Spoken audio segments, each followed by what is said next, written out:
It's 1898, and you're taking part in excavations in Saqqara. This place, not far away from Cairo, is full of ancient tombs and pyramids. You're in your Indiana Jones mood and hope to find something really phenomenal to become famous. Gold, manuscripts, treasure maps, mummies of famous pharaohs. Wait, a wooden bird? You're really disappointed as it looks like a regular toy. An old one, but still. Little do you know that years later, someone would propose that your bird was actually an ancient monoplane. So the artifact, nicknamed the Saqqara bird, is made of a sycamore tree. The birdie has a wingspan of just 7 inches and weighs around 40 grams. A perfect original souvenir from Egypt, I would say. It's over 2,000 years old and looks pretty plain, without any carvings of feathers or other intricate ornaments. It has a beak and eyes though, which makes our find look like a hawk, the emblem of the deity Horus. Its tail is rather unusual as it's squared, looks weirdly upright, and it seems like the sunken part of it was the place for a now missing piece. Humans love solving a good mystery, so there have been several attempts to explain the use of the birdie. First, quite simply, is that it was a ceremonial object. The second idea is that it was a toy for a child from some well-off family. It could have been some sort of boomerang, which was a popular concept in ancient Egypt. Then there was a theory that the bird had been used as a weather vane. But this one has been debunked as the figure doesn't have any holes or markings, except for the one made at the museum in Cairo to fix the exhibit on a stick. So there was no way to hang it in the past. Almost a century after the bird was found, Egyptologist Dr. Khalil Masiha proposed a new theory that it could have been a model of a monoplane. He believed the bird was missing a horizontal tailplane. Otherwise, it had its wings set at a right angle, similar to that of modern planes. It could have worked to generate the aerodynamic lift necessary for flights. Dr. Masiha also claimed that it was common at that time to place miniature models of technological inventions in tombs. So, did the ancient Egyptians really invent the plane in 200 BCE? That would make the Wright brothers, who are considered the inventors of aviation, really upset. They made one of their first flights only in 1903. There's just one way to know for sure, and that is to test the model. But you know, the ancient museum in Cairo would unlikely let one of their cherished exhibits fly around like a toy. That's why glider designer Martin Gregory built a similar model, this time of balsa wood, and concluded that even with the missing tailplane, the plane wasn't much of a flyer. Case solved? Not really. This didn't sound convincing enough to the History Channel, so they invited an aerodynamics expert to build another replica of the bird. He tested it in weather conditions similar to those in Egypt and was impressed with the little plane's abilities. So, if they did invent the prototype of a plane back in the times of pharaohs, it would be a good example of an oupart. That's an out-of-place artifact, an object that's way ahead of its time in terms of technology or history. And the Saqqara bird isn't the only example of such a revolutionary concept. In 1901, a group of divers retrieved the Antikythera mechanism from an underwater shipwreck near the Greek island of Antikythera. It's been dubbed the world's first analog computer, and it's currently dated around 100 BCE. The bronze mechanism could tell the position of the sun, moon, planets, and stars, as well as the lunar phase, the dates of upcoming solar eclipses, and even the speed at which the moon moves through the sky. No one's sure who used it and how or where it was made. But it's obvious that it's extremely precise and way too advanced for its time. The first flushing toilets in the world were invented in the middle of the 20th century. Just kidding. The ancient Minoans on the Mediterranean island of Crete and the Indus Valley civilization both came up with this brilliant invention at the same time, around 4,000 years ago. The plumbing and sanitation were so well done that no one managed to design anything better until 2,000 years later. One ancient Minoan lavatory was discovered at the Palace of Knossos. It looks like it had a wooden seat set over a tunnel that directed water from a rooftop reservoir to an underground sewer. Other varieties got water from jugs. Only the super rich people could afford all this glory. So if you wanted to shop for real estate back then, the flushing toilet would be a telltale sign you were in the rich neighborhood. Automated doors became a cool, seemingly new invention back in 1931. But the technology behind them is actually much older. Think the 1st century CE old. Mathematician and engineer Heron of Alexandria came up with a hydraulic system to open and close temple doors. To bring it into action, you need to light a fire to produce heat. There was a brass pot under the fire, half filled with water. The inventor connected the brass pot to containers that acted as weights. When the fire was burning, the water moved into the containers. They went down and pulled the ropes. It was nothing like a supermarket door that opens in front of you before you even have time to think. Heron's door took hours to open, and there was no way to stop the process. That's why they only opened the doors once a day before people entered the temple, to add some mysticism at the temple during ceremonies. Spooky. Looks like the first ever battery was invented in Baghdad around 2,000 years ago. A German archaeologist found this oval-shaped clay jar in 1938. Scientists are still not sure what purpose it served and who exactly invented it. There is a theory that it was used for electroplating objects with precious metals. When they filled it with a weak acid like vinegar, the battery produced around 1 volt of electricity. Another theory says it was a vessel for sacred scrolls. Would you like to buy contact lenses designed by Leonardo da Vinci himself? In 1508, he invented a glass lens with a funnel on one side. You were supposed to wear it with water inside to improve your vision. Sounds a bit uncomfortable, doesn't it? So, around a century later, French scientist René Descartes decided to improve the idea and make the cornea contact the future lenses. Contacts because they contact your eyes, get it? The glass tube with liquid did help improve vision, but blinking was sadly impossible. 2.5 centuries later, new technologies in the glass industry let scientists design contacts that would fit in the eye and even let the wearer blink. Thanks, guys! Still, those lenses were made of heavy blown glass and didn't let the eye breathe. About 50 years later, contacts became plastic, lightweight, unbreakable, and scratch-resistant, but still covering the entire eye.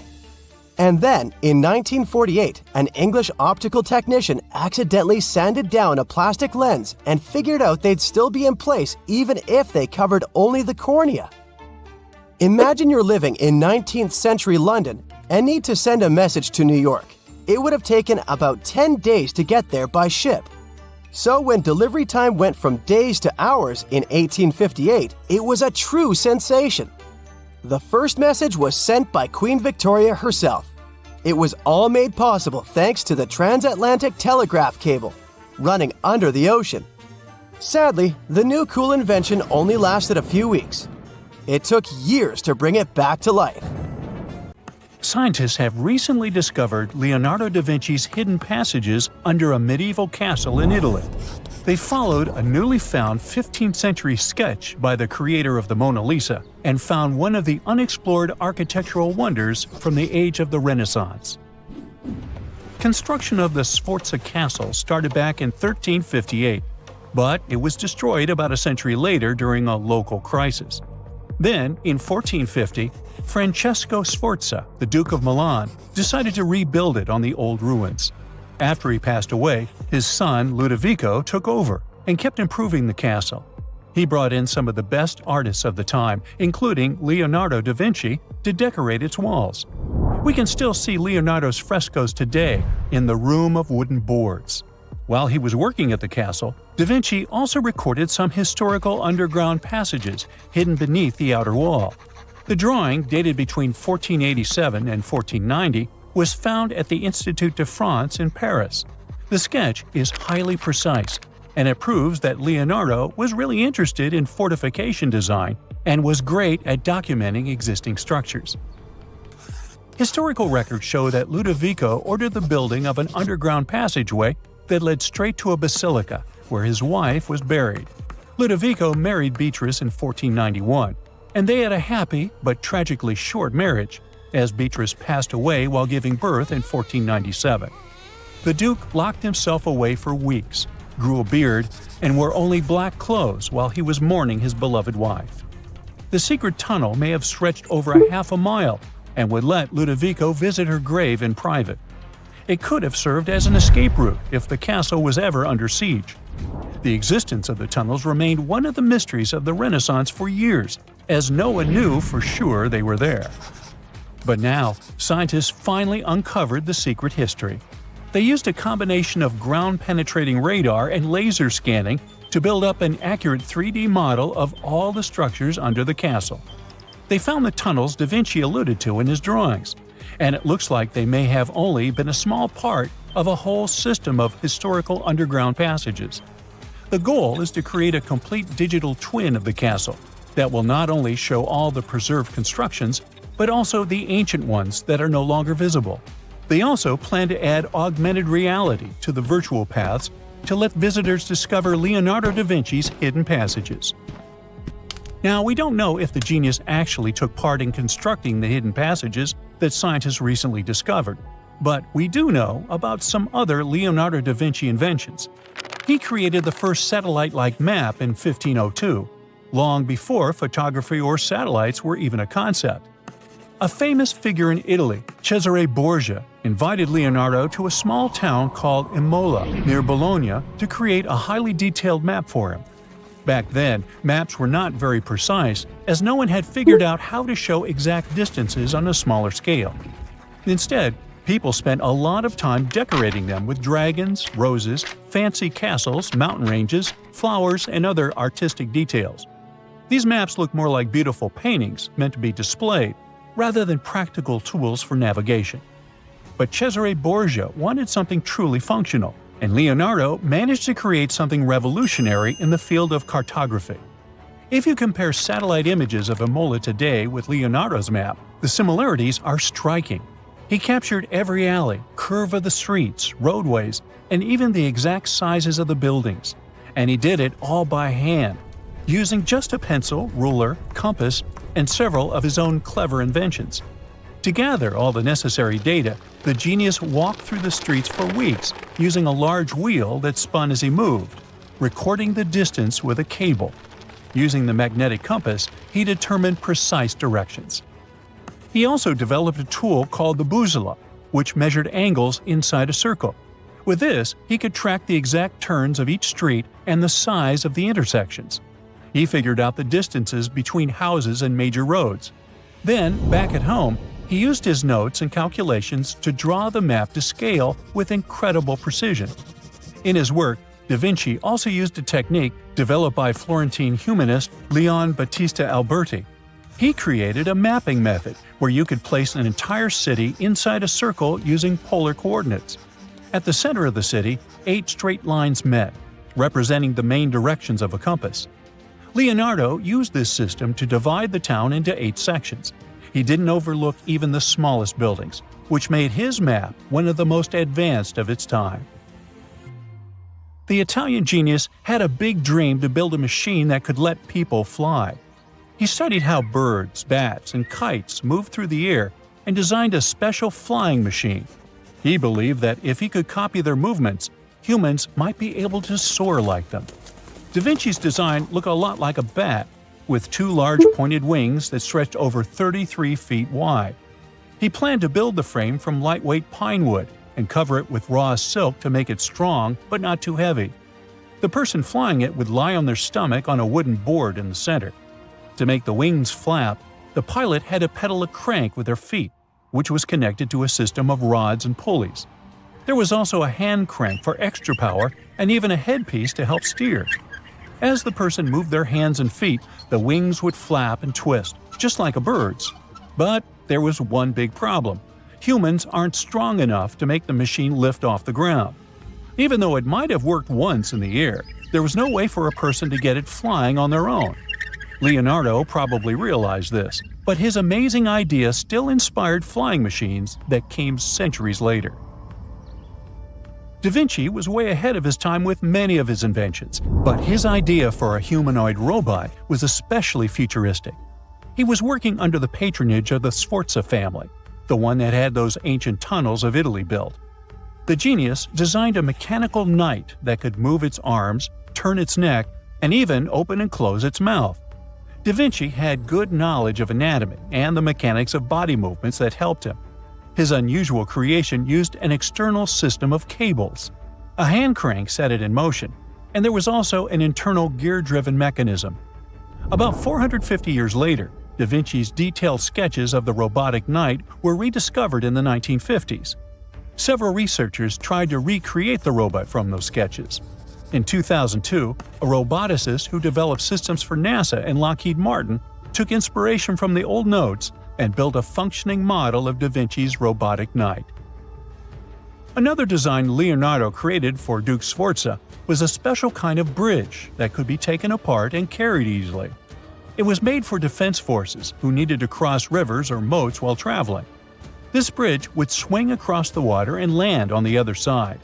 It had wheels and used a rope and pulley system, so it could be set up quickly and packed away just as fast.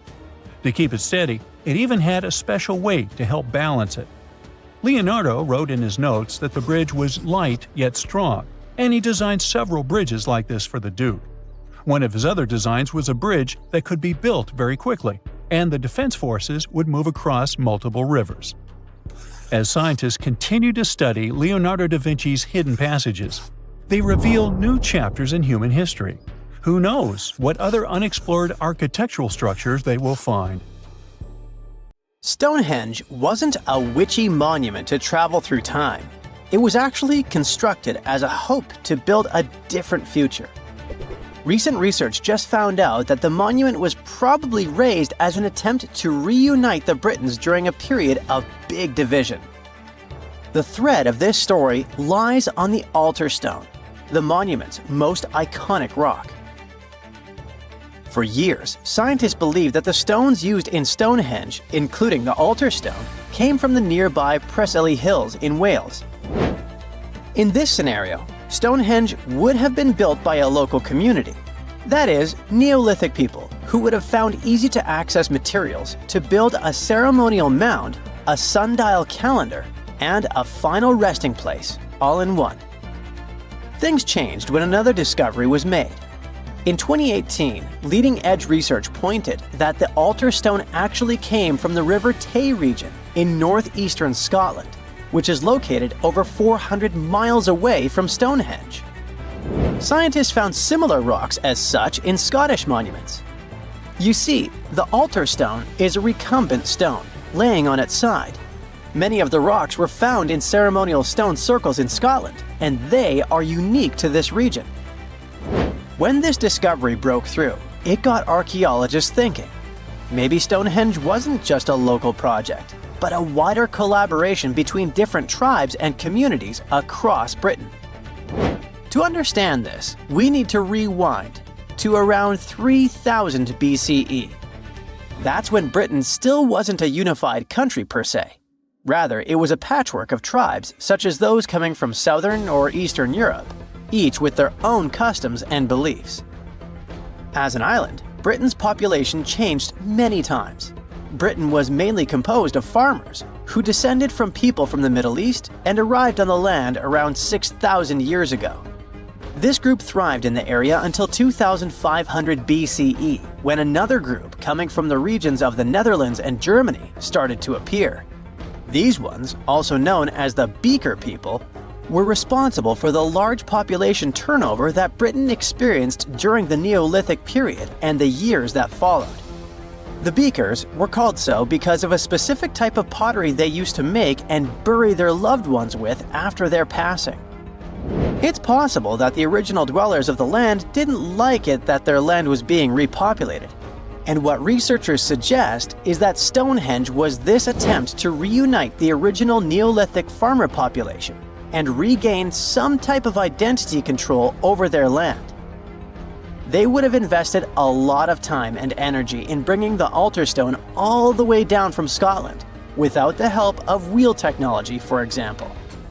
You see, the wheel had already been invented in Lower Mesopotamia, but since there was no Wi-Fi at the time, the Brits weren't aware of this technology until much later on.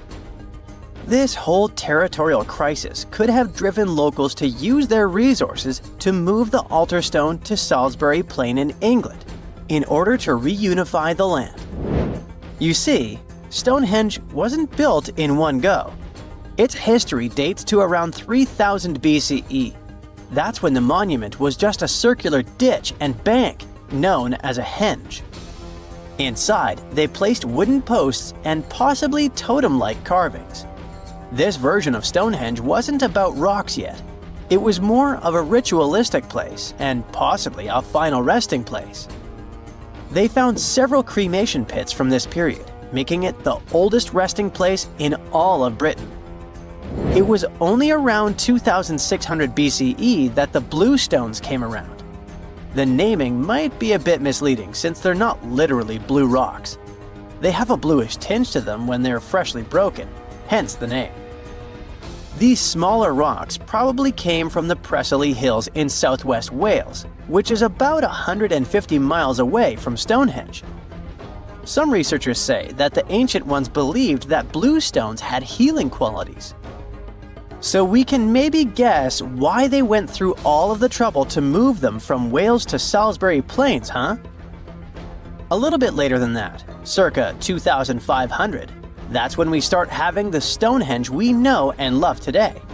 That's when the Sarsen stones started to arrive. The Sarsens are Stonehenge's huge stones. I mean, each Sarsen can weigh around 25 tons. That's as much as 3 African elephants stacked together. The Sarsens make that iconic outer ring circle. Supposedly, that's also when the altar stone was moved from Scotland directly to the heart of Stonehenge. The altar stone is the largest of the blue stones used to build Stonehenge. Today, the altar stone lies recumbent at the foot of the largest trilithon of the monument. In case you don't know, the trilithons are the horizontal stones used to form those famous arches we see today. And here's where the huge monoliths receive a third one on top of them, connecting the two together. This fancy word is just Greek for having 3 stones. But anyway, the bigger question, and maybe why Stonehenge is so famous, is why it was built in the first place.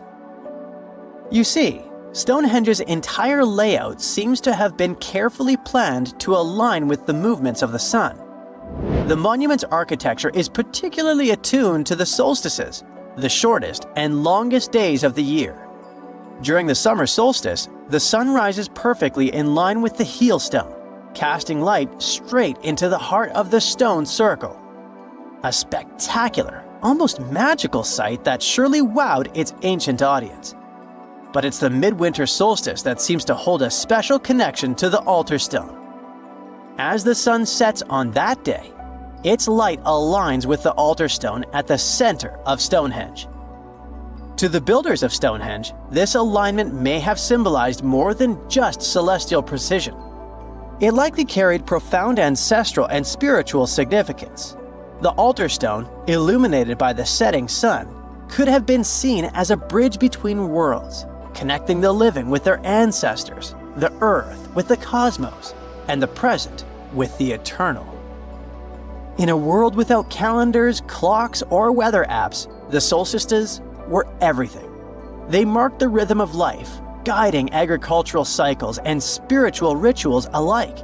So Stonehenge wasn't just about the stones or the people who built it, but perhaps a way to honor their ancestral roots in an ever-changing world.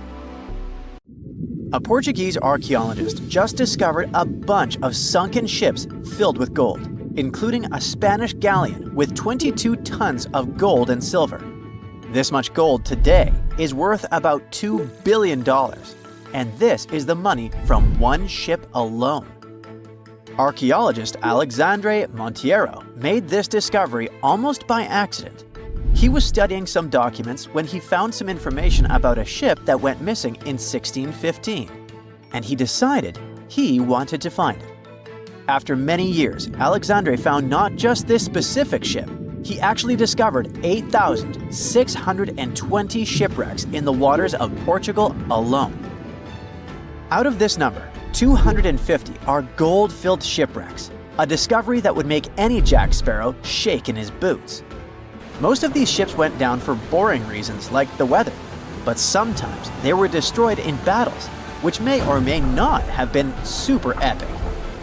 They were carrying gold and other treasures from the New World to Europe, and of course, everyone wanted a share. Alexandre had been studying historical shipwrecks for 30 years now, so he has discovered many ships that went down in somewhat glorious ways. In 1816, for example, a ship of one of the richest men in Portugal sank in Australia, with an insane amount of 66,000 silver coins. This was the first ship from Portugal to ever plunge in the waters of Australia. The bad news is that these ancient sunken vessels, filled with riches and epic stories, are not so easy to reach. They're deep down in the ocean and covered by sand. You could still try, but that would be stealing part of a country's history, and you wouldn't want to be that person, would you? Naturally, Portugal was not the only country that explored the seas back then. The coast of Europe is packed with sunken ships filled with gold. In fact, there are about 1 million historical shipwrecks underwater right now, and the treasures abandoned under the sea might be worth around $60 billion. It's an insane amount of money, but let me tell you that these gold-filled sunken ships aren't really worth the hassle. There are many stories of maritime treasure discoveries that turned into insane lawsuits and even long jail time. Our first story starts in 1746, when a violent storm crashed a ship called Prince de Conti near an island in Brittany. The ship was filled with tea, ceramics, and 100 gold ingots. Of course, the owners of the ship tried to save the loot, but if it's not easy now, imagine how it was back in the 18th century. It took more than 200 years for the vessel to be found. It finally happened in 1975, when a group of French men discovered it and decided to take pretty much every valuable thing they could find. Now, I said these things were not worth the trouble for a reason. In France, if you find anything that can be historical, you must declare it to the local authorities within 48 hours. Fail to comply, and you will be committing something known as a crime. To be fair, our French friends here did declare their findings, but only the corroded cannons from the ship. And the gold? Well, they sold it. Obviously, because each gold bar is worth between $125,000 to $231,000. It took French authorities almost 50 years to retrieve the stolen gold, and they didn't retrieve all of it. Part of it was bought by an elderly couple living in Florida, and the crime is so serious they were charged for connection with money laundering, organized crime, and the trafficking of cultural goods. The poachers also sold some gold ingots to the British Museum collection. Now, let's go back to the 1850s, when a steamer called SS Central America traveled from Panama to California and back again. This was during the Californian Gold Rush, a time when 300,000 people moved to California to dig for gold. Because the travel route was not easy breezy, people needed to carry their gold around on big ships. This is where our friend SS Central America comes in. In 1857, the ship had 578 people on board and about 10 tons of gold. Very few survived, and around $100 to $150 million in gold went down with the ship. All of this explains why in 1988, a group of investors from Columbus decided to finance a research project to find this ship. The research was led by a guy named Tommy Thompson. Tommy was really crazy about the idea of finding this sunken ship filled with gold. It took him years to find the exact location of the SS Central America. especially because the ship was 7,500 feet beneath the surface of the Atlantic Ocean, and retrieving it required a lot of fancy tech. A group of 161 investors paid for his adventure, but it goes without saying that they were not doing this out of love from their hearts. They invested $12.5 million in this project because they were expecting to earn at least 10 times more. But since life is not all sunshine and rainbows, 39 insurance companies sued the research team as soon as they retrieved the gold. Back when the ship was up and running, these companies insured the cargo of the SS Central America, and when the cargo was finally retrieved, more than 100 years later, they wanted to be compensated. They said it was not their job to retrieve it, but that doesn't mean they abandoned it. This crazy talk didn't stick, and 92% of the gold was given to the research team. The plot thickened when the investors were scammed by none other than Tommy Thompson, who fled with $4.16 million. He also had 500 gold coins, but he's not telling a soul where they are. Nonsense like this is the reason why most countries have rules to protect cultural properties. And yes, sometimes shipwrecks can be a cultural property. Obviously, there are many maritime treasure discoveries that happen without breaking any laws. The SS City of Cairo, for example, was a steamship that submerged in 1929 with 2,000 boxes of silver coins weighing 122 tons. A company called Deep Ocean Search retrieved the coins from a depth of 17,000 feet, which is 4,500 feet lower than the Titanic. 34 million pounds went to the UK Treasury, and the Deep Ocean Search also got a share. The good news here is that some of the coins can be bought by collectors, legally. Paying for a treasure is probably the closest you can get to an underwater archaeology find. I know, all I did was destroy your piracy dreams. But while raiding gold-filled shipwrecks may be a crime in most countries, or just financially impossible for us mere mortals, not all hope is lost. There is about $771 trillion worth of gold lying on the ocean floor, and it doesn't have an owner. It's like an underwater gold mine, except the gold is in the water. You know how the water of the ocean is salty? Well, the gold gets mixed with the minerals in the water, so it's not like you stumble upon a gold nugget on the beach.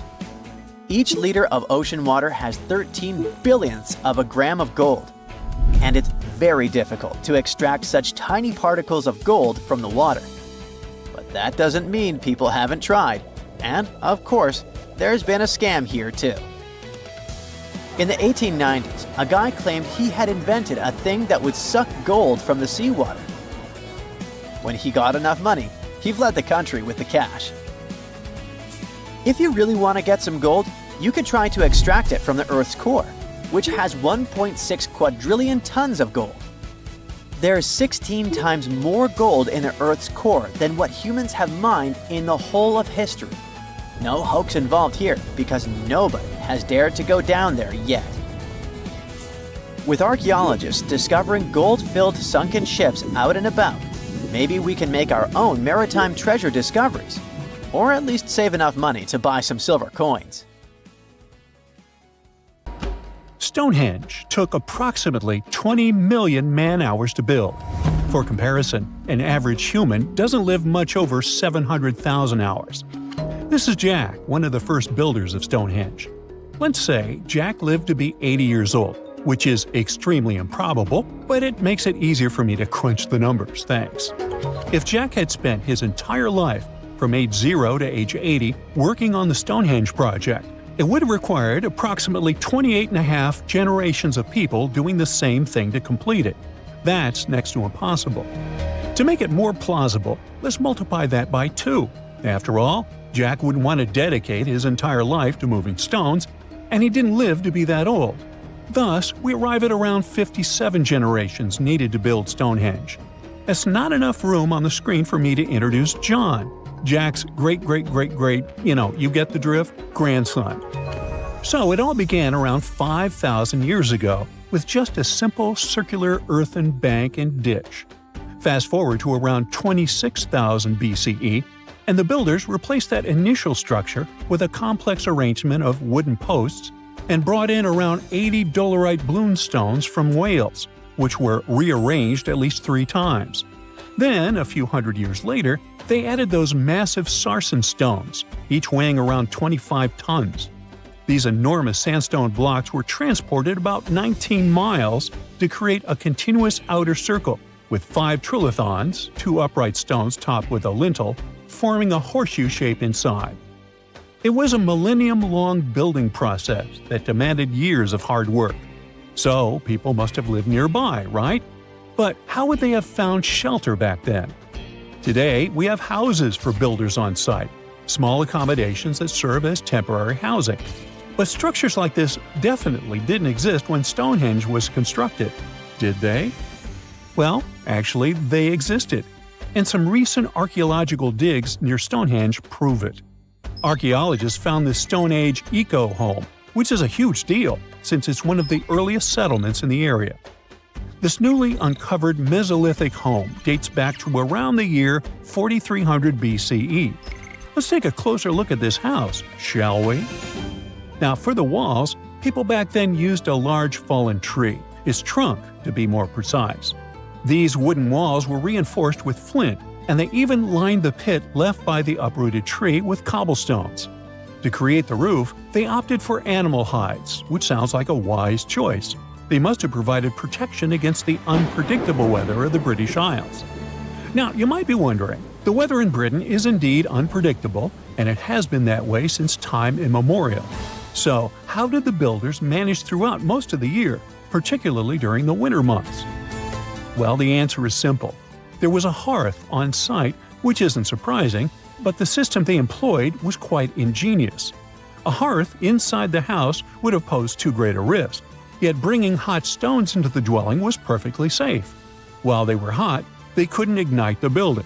So they used these stones from the hearth as a heat storage system to keep warm at night. And as a final touch, they even incorporated various stones for decoration. They didn't exactly get a Pinterest house, but it added a touch of elegance for sure. And if you think this discovery is merely about the houses, think again. It significantly changes our understanding of how people lived during that time. This discovery places them in an important prehistoric setting right at the start of the Neolithic area, sparking some interesting questions about whether these early folks could be related to the people who built Stonehenge. But there's a big worry. Experts are concerned that this significant find, along with other buried archaeological sites, could be at risk if the authorities go ahead with plans to build a tunnel to reroute the A303 away from the World Heritage Site. Sure thing the house the scientists found wasn't in perfect shape, and it lacked some crucial elements people use for living. Some of them decayed over time, while others were simply absent. So the scientists took 20 tons of chalk, 5,000 hazel rods, and 3 tons of straw, and used all this to recreate the 4,500-year-old design houses. These new buildings are located close to Stonehenge, which is incredible since in this area, planning permission for even a new cowshed is problematic. So, what are these houses like? Well, first off, there are 4 of them, and they're oval-shaped. They're built on the foundation of real houses that stood there about 4,500 years ago, just around the time the Stonehenge Eco House was going up. The houses aren't very big, they're single-room structures. When it comes to dimensions, it was straightforward to estimate since we could gauge the size of the roof and the height of the walls based on the foundations. Each side measures about 16 feet. However, the roof structure remains a bit of a mystery. There were a few differing thatching techniques back then, so pinpointing the exact method used for these dwellings is kind of a guessing game. For now, we think it involves knotted or tied straw carefully secured onto a hazel-woven frame. When fires are lit, the smoke from the hearth wafts up through the thatched roof. Now, remember those 20 tons of chalk? That was needed for the floors and walls. The white chalk walls and floors reflect sunlight and capture heat from the fire. But here's the kicker. The builders encountered a challenge because the ground was so waterlogged that some of the chalk floors took weeks to dry out. By the time they should have been bone dry, they were still as sticky as chewing gum. Now, it's safe to say people 4,500 years ago face similar struggles, and we can really appreciate what they went through while building their homes. The final layer of daub was applied using rags, giving a smooth, almost shiny finish that looks surprisingly classy. The interiors are furnished with wooden and wicker beds and shelves, along with clay pots and jars, all centered around a cozy hearth. The spaces feel surprisingly roomy and are filled with light that streams in through the thatched roof, bouncing off those white walls. Plus, the woven furniture adds a nice touch of authenticity to the vibe. The fires have been lit, and the first meal, bread crafted from flour ground on a stone mill next to the hearth, has been prepared. Those who tried the bread were pleasantly surprised by its flavor, finding it quite tasty. Now, here comes the bummer. Those who recreated the houses did cheat a little. While the materials used were authentic, the tools weren't. They used cement mixers to mix the daub, wheelbarrows to transport the timber, and logs by the hearth were split with steel axes instead of stone ones. Still, the builders aren't professionals, they're volunteers. So I think a bit of cheating is totally cool in this case. There are other volunteers on site who are more than happy to chat about the daily activities of the Stonehenge builders, from grinding grain with a quern to making rope from rushes. But these houses and the Eco House aren't the only remarkable things in the Stonehenge area. Some years ago, archaeologists uncovered a burial site close to Stonehenge that predates the monument itself. This Neolithic long barrow, dating back approximately 56 to 5,700 years, likely contains the remains of some of Britain's earliest inhabitants. The burial site was identified through aerial images that revealed its distinct shape beneath the crops. Salisbury Plain is rich with ancient sites, including Stonehenge, various mounds, and monuments. The area has remained undisturbed over the centuries, which is likely why so many ancient structures are still intact. This discovery also shows a significant shift in human lifestyle during that era, marking a transition from a nomadic existence to settled farming and animal husbandry, much like the Eco House itself. The long barrow in question measures about 85 feet long and 65 feet wide, though much of its above-ground structure has been lost to farming over the years. If this site is like others in the vicinity, it contains the remains of 30 to 50 individuals, along with cow skulls, which were significant to those early communities. The most exciting accidental discovery I've made in my life was a $10 bill in my old winter jacket. Some folks are luckier though, as they find underground cities from centuries ago or make inventions that turn them into millionaires. Velcro was invented after a routine walk in the woods. Kellogg's cornflakes were inspired by a chipped tooth, and Play-Doh saved a business empire from falling by chance. Back in 1998, electrical engineer John Williams found something that looked like an electrical plug sticking out of the ground. He started digging and noticed that it was stuck in a small rock. He found it in a rural location in North America, far from civilization, industrial complexes, airports, factories, and electronic plants. This piece of electronics embedded into a solid granite stone got the nickname Enigmalith and a price tag of $500,000. Some scientists are sure it's a big hoax and not a souvenir left by some visitors from space, as Williams claims. But the finder of the rock wanted to prove that it was a real piece of ancient technology, some sort of an electrical connector. If it's not a hoax, then this little find could be proof that humans, or some other civilization from the past, were way more advanced than we ever thought. They must have managed to invent a way to transmit electricity long before humans in the 19th century. He offered scientists to take a look at this find and establish what it really is without breaking the rock open, but there were no takers. Williams consulted an engineer and a geologist, and both confirmed there were no traces of glue on the electronic component. It hasn't been welded either, so it must be as old as the rock, which is around 100,000 years old according to geological analysis. Dr. John Kellogg had a philosophy of biological living with regular exercise, massage, plenty of water, zero bad habits, caffeine, and no meat. At the end of the 19th century, he looked over a health institute in Michigan. He once whipped up a mix of flour, oats, and cornmeal. He thought that by baking whole grains at high temps, they'd be easier on the stomach and healthier overall. He baked the mix twice and first made cookies, but a patient chipped a tooth on that version. Then he decided to break it into small pieces. It's hard to pinpoint exactly how Kellogg cornflakes came to be, with so many versions of the story floating around. Kellogg's wife, Ella, and his brother Will both claimed they played a role in creating the flakes, along with several other family members and sanitarium staff. The company lore says that it all went down one night in 1898, when some wheat-based cereal dough was left out too long, fermenting in the process. When rolled out thin, the slightly moldy dough turned into these perfect large thin flakes that got all crispy and yummy in the oven. Over the next few years, Will Kellogg kept tweaking the recipe and realized that corn, not wheat, made even crunchier, tastier flakes. His brand, Kellogg's Corn Flakes, has grown into a multi-billion-dollar company. Swiss engineer Georges de Mestral once went for a walk with his dog and came back with a concept that would later go to space. Once they got back from the woods, de Mestral noticed that his pants and his dog's fur were covered in the tiny barbs of the cocklebur plant. He examined the burrs under the microscope and noticed that they were shaped like tiny hooks that stuck to loops on clothes and fur. He decided to recreate that natural tech to design an extra strong fastener, one with many practical uses. He was testing different materials for his invention for so many years and finally settled on nylon. He also needed to design a special type of loom that could weave the fibers in the right size, shape, and density. It took de Mestral a total of 14 years until he introduced the world to Velcro, which means velvet and hook in French. De Mestral was hoping his invention would replace the zipper on clothes, but the fashion world found Velcro cheap-looking and unattractive. But NASA didn't think so, and used Velcro for astronaut spacesuits and helmets in the 1960s.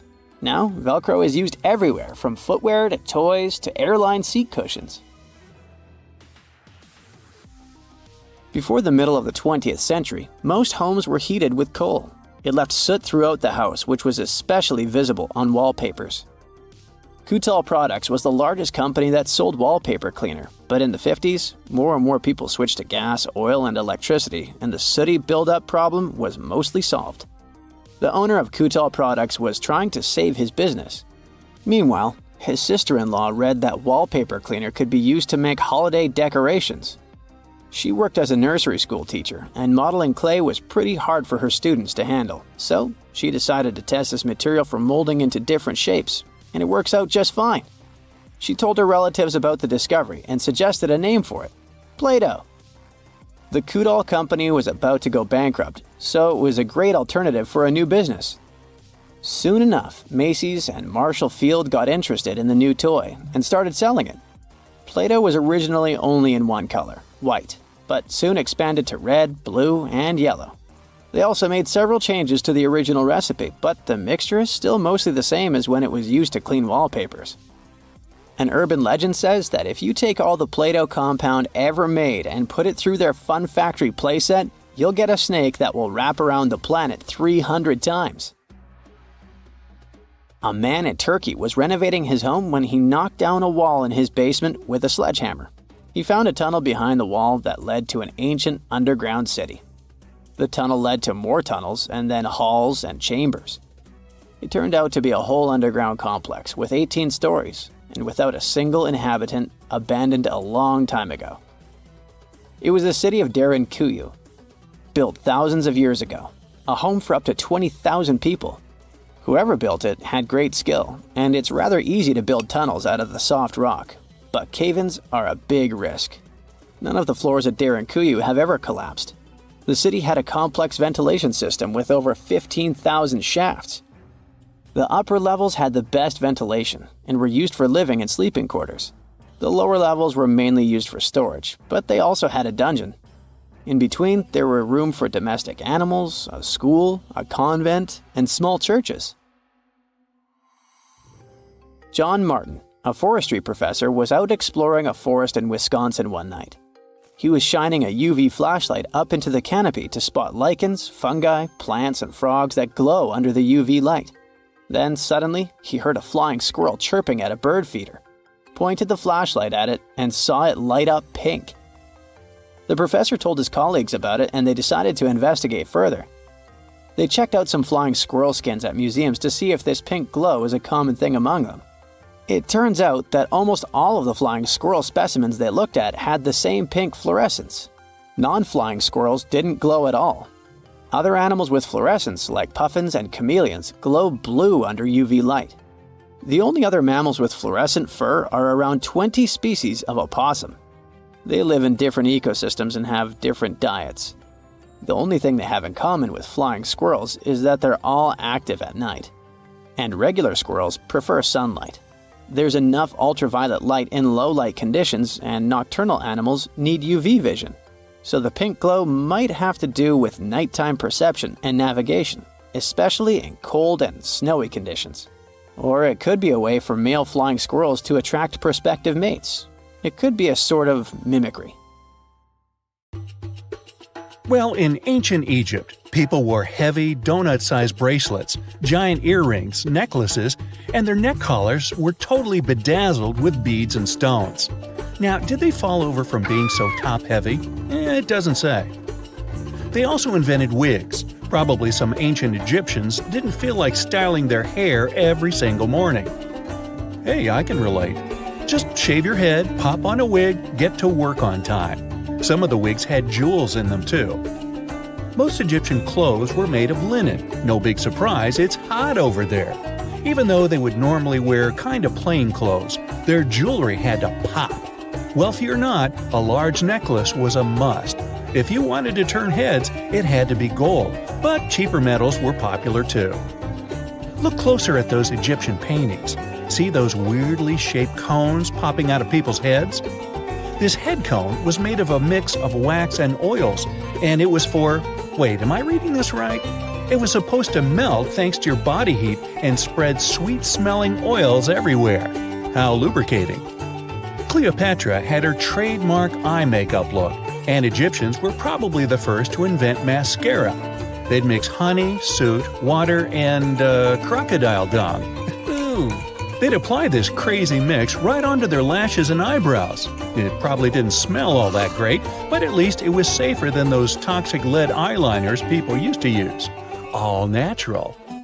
Now, ancient Greeks took some style tips from their Egyptian neighbors, but they'd even wear clothes made from wool. Hot and sticky. Their clothes didn't come in a lot of color options. They were mostly white. But if someone really wanted to rock a colorful outfit, they needed to dye it themselves with insects. It's not a back-in-the-day thing. Every time you grab a couple of sugar-coated candies, remember this. Some of that coloring may have come from beetles. Your lipstick, too. Mwah! If you happen to be a wealthy ancient Greek, you'd be able to buy cotton. You, yes you, wearing a cotton t-shirt, watching this video. Do you feel as cool as a noble ancient Greek? And you probably take that rack of shoes you never wear for granted. But for an ancient Greek, shoes were a privilege. They mostly walked around barefoot. Just like in Egypt, Greeks were all about wigs. They were made mostly of natural hair. Way later, in the Middle Ages, people would powder their wigs, trying to give them a lavender or orange scent. And in those times, let's just say soap wasn't really a thing. So a powdered wig came in handy when people needed to cover up any unwanted smells. Clothes in ancient Rome were pretty similar to those worn in Greece. There were two main clothing types, togas and tunics. Tunics were worn by everyone, while only noble citizens of Rome could wear togas on top of their tunics. Togas were extremely wide and up to 18 feet long, so it was impossible to put them on without someone's help. Hey, didn't they have totally terrific togas and tunics? I think so. If you weren't really the kind of woman who loved doing the dishes, you would have loved wearing a dress with blow. Many centuries ago, women would wear clothes with absurdly long sleeves to show how noble they were.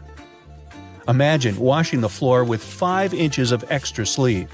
Even though these sleeves restricted your movements a lot, they were still super trendy in medieval France. Hundreds of years ago, a lot of European men wore shoes that were ridiculous. These shoes had a unique feature: extremely long pointed tips. The nobler the person, the longer the tips.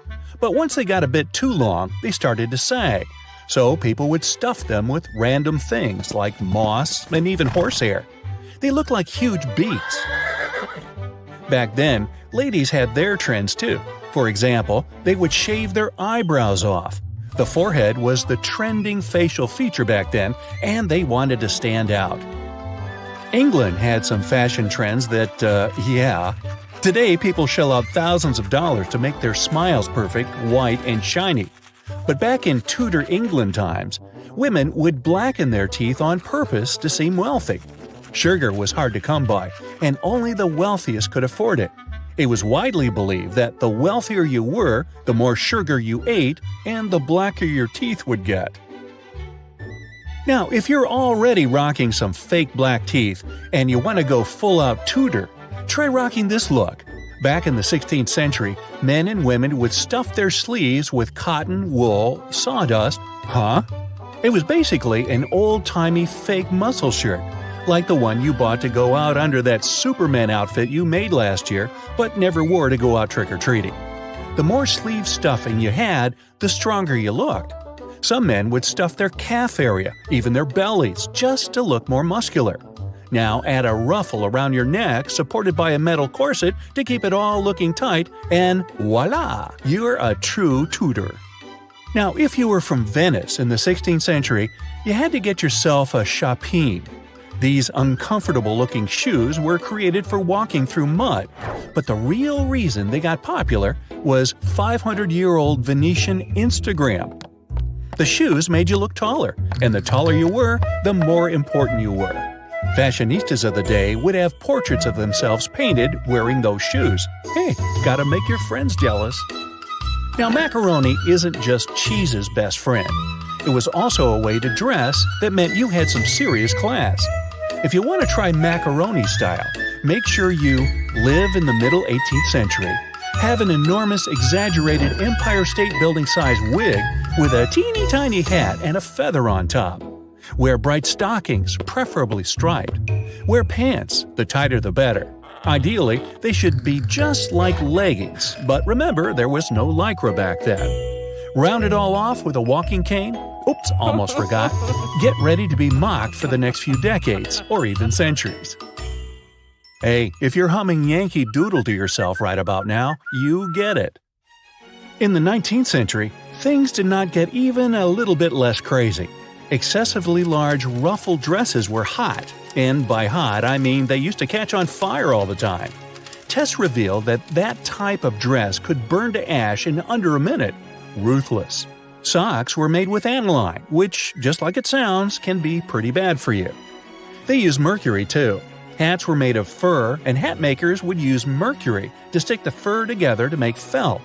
People who wore them inhaled toxic gases. Another toxic ingredient, because two just wasn't enough, was arsenic. In Victorian England, green clothing was achieved by long chemical treatments with large amounts of toxic dye. Green dresses were extremely pricey, so at least not everyone was getting exposed to it. To complete the look, stylists recommend dyeing your hair chestnut brown, the hottest color of the era. Sulfuric acid worked best and could turn even the blackest hair lighter. So, to recap, they used to put toxins and poisons all over themselves. On purpose. Victorian women wore dresses that made it almost impossible to sit or walk. They wore crazy heavy crinolines, basically a cage you wear to make your dress look bigger, and metal corsets with horsehair stuffing. Victorian men didn't have it much better. They would pin starched, unbendable collars to their shirts, and things could get pretty serious if you accidentally fell asleep wearing them. It's the 19th century in the USA, and they're using arsenic in their cosmetics. Manufacturers would add it to wafers, promising that their product would help get rid of any facial imperfections. The amount of arsenic they added did help clear the skin and make it paler, but veggies and fruit would have done the same job without being so dreadful for you. Radioactive cream didn't sound wild at all at the beginning of the 20th century. This radium-rich product was supposed to wipe away all your wrinkles and make anyone who used it look at least 20 years younger. Is this where the term "she has that healthy glow" comes from? Maybe the worst early 20th century fashion trend was the hobble skirt. It was designed to keep your legs almost tied together. They thought it would make your legs thinner. They were also a great way to cut costs by using less fabric. Wow, the things we've done for fashion. If someone finally invents time travel and you hop on a trip to the past, you won't recognize many of the things you know and love today. The Statue of Liberty and the Egyptian pyramids, some basic gadgets like the remote control and your laptop, and even the corn you have for lunch have all changed beyond recognition. When the pyramids were originally built in ancient Egypt and Giza and other places, they didn't look sandy brown at all. All of them were covered with white limestone. If you had seen them under the hot African sun, you'd have to look away. That's how smooth and shiny they were. Builders used around 6 million tons of this material for the Great Pyramid of Giza alone. It's the largest one you can still see on your trip to Egypt. The local rules were quite a thrifty crowd, and they reused some of the casing stones for other construction projects.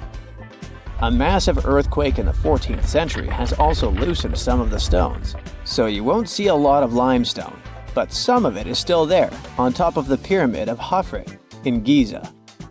It looks like it has a second peak on top of the first. In ancient times, all pyramids used to have capstones called pyramidions, covered in a mix of gold and silver. Most of them have been lost over the centuries, but you can still see a few of them at museums. They show images of Egyptian deities. The pyramids were probably modeled after a sacred pointed stone, the benben. It represented the rays of the sun.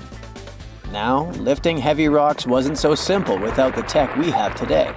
I guess you'll agree with me if you helped your friends move at least once, and they made you carry the couch. But those smart Egyptians of the past thought of that and chose the pyramid shape. It lets the weight distribute evenly throughout the whole thing.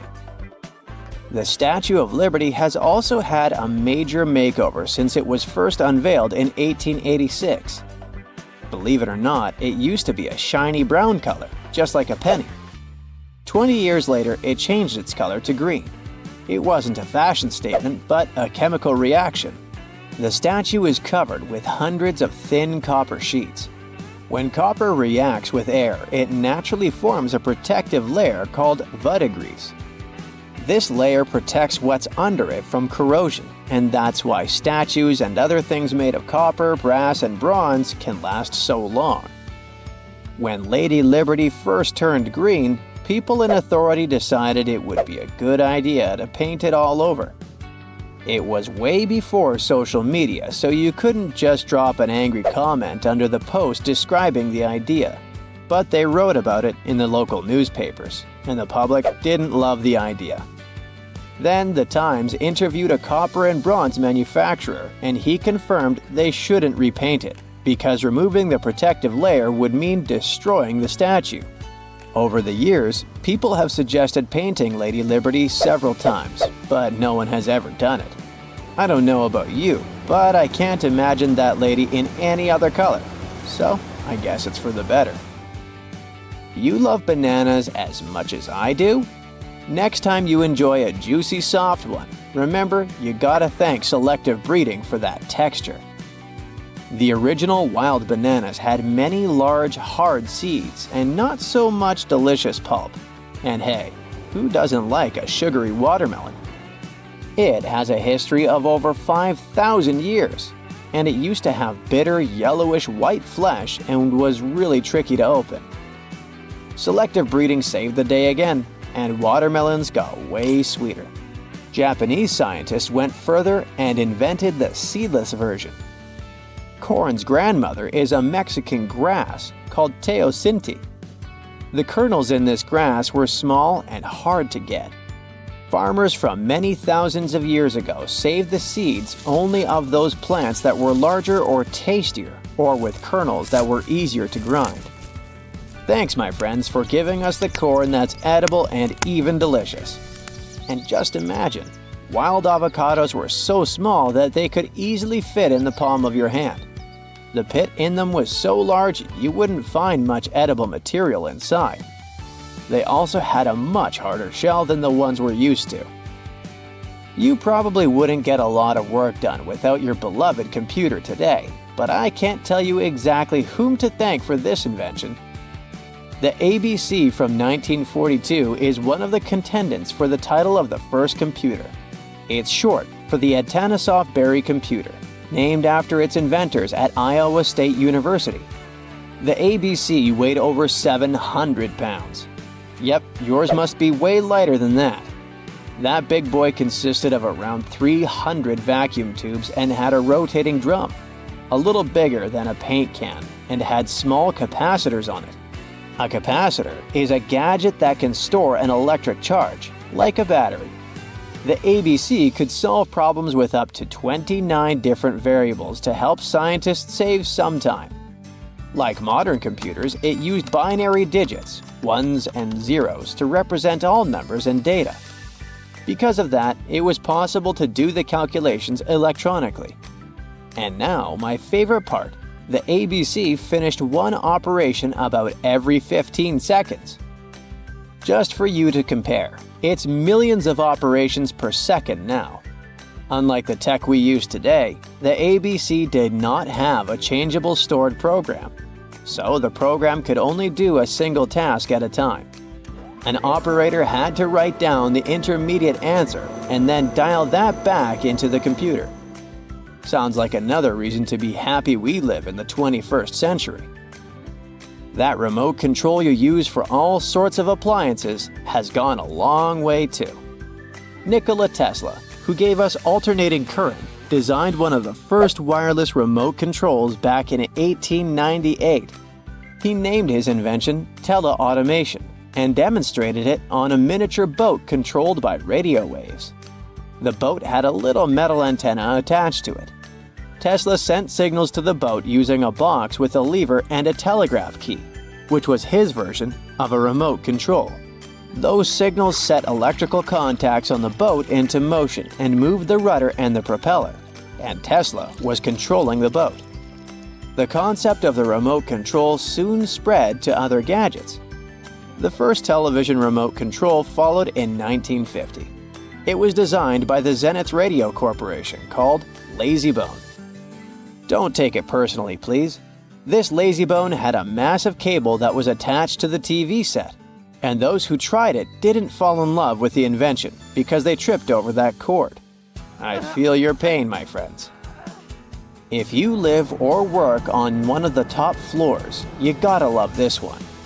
Meet the first passenger elevator. It traveled at the speed of 40 feet per minute. Not the fastest, I know, compared to today's record, which is 40 feet per second. But hey, it was built back in 1857 in New York and was more of a tourist attraction than a necessity. The elevator had a steam engine hidden in the basement of a 5-story building. 3 years later, they shut it down because the public didn't appreciate it. Otis Tufts filed the first patent for a vertical railway around the same time. His invention included an actual car with a bench inside for people to sit on. Sounds like a great spot to hang out with friends to me. What do you say? Then they started adding elevators to luxurious hotels around the world. They were entire rooms with a rich design, upholstered seats and mirrors on the walls, and sometimes even a small chandelier. There was an obligatory operator who'd close the door and the car would start its super slow ascent.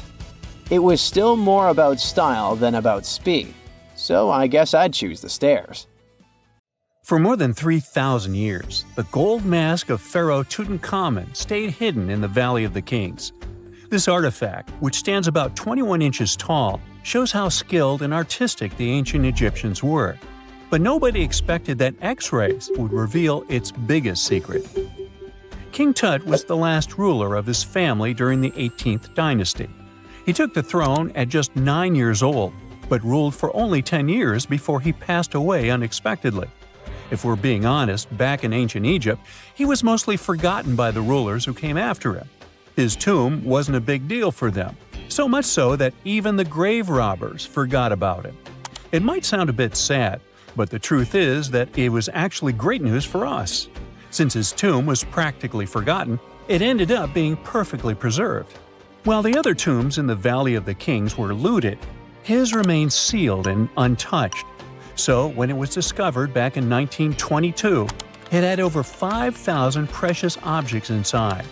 That made Tutankhamun basically an instant celebrity and one of the best-known pharaohs nowadays. Among the treasures was the most stunning piece, his golden mask. This mask is said to be an exact image of the king's face, or at least it was supposed to be, but we'll get to that later. The purpose of this accurate representation of his face was to make sure that his soul would recognize him in the afterlife and return to his mummified body. In ancient Egyptian beliefs, this would allow him to continue living in the afterlife. The details of the mask clearly looked incredibly difficult to create, but people didn't realize how complex it truly was until many years later. The first X-rays of the mask were taken in 1967. Back then, the main reason for these scans was practical – conservation. The mask was heading to Paris for an exhibition, and it was the first time it had ever left Paris. This would help them keep track of any changes during the exhibit. Plus, the images could give clues about how the mask was made, but back then, they probably didn't fully realize just how complex its construction was. I mean, Egyptian goldsmiths didn't use modern soldering techniques. So, how did they make this mask? New X-rays taken in 2007 gave us some answers. It turned out the Egyptians didn't use pure gold, which is 24 carats. The mask was actually made of 23-karat gold, meaning it was mixed with another material. So specialists discovered that the gold sheets contained a small amount of copper, a reddish-brown metal. This was likely done to make the material more flexible and easier to shape. They would then shape the gold sheets by heating and hammering them over and over again. But there was one more secret inside the mask that wasn't discovered until 2015. The year before, the staff at Cairo's Egyptian Museum were working on the mask display when the long beard of the mask accidentally got knocked off.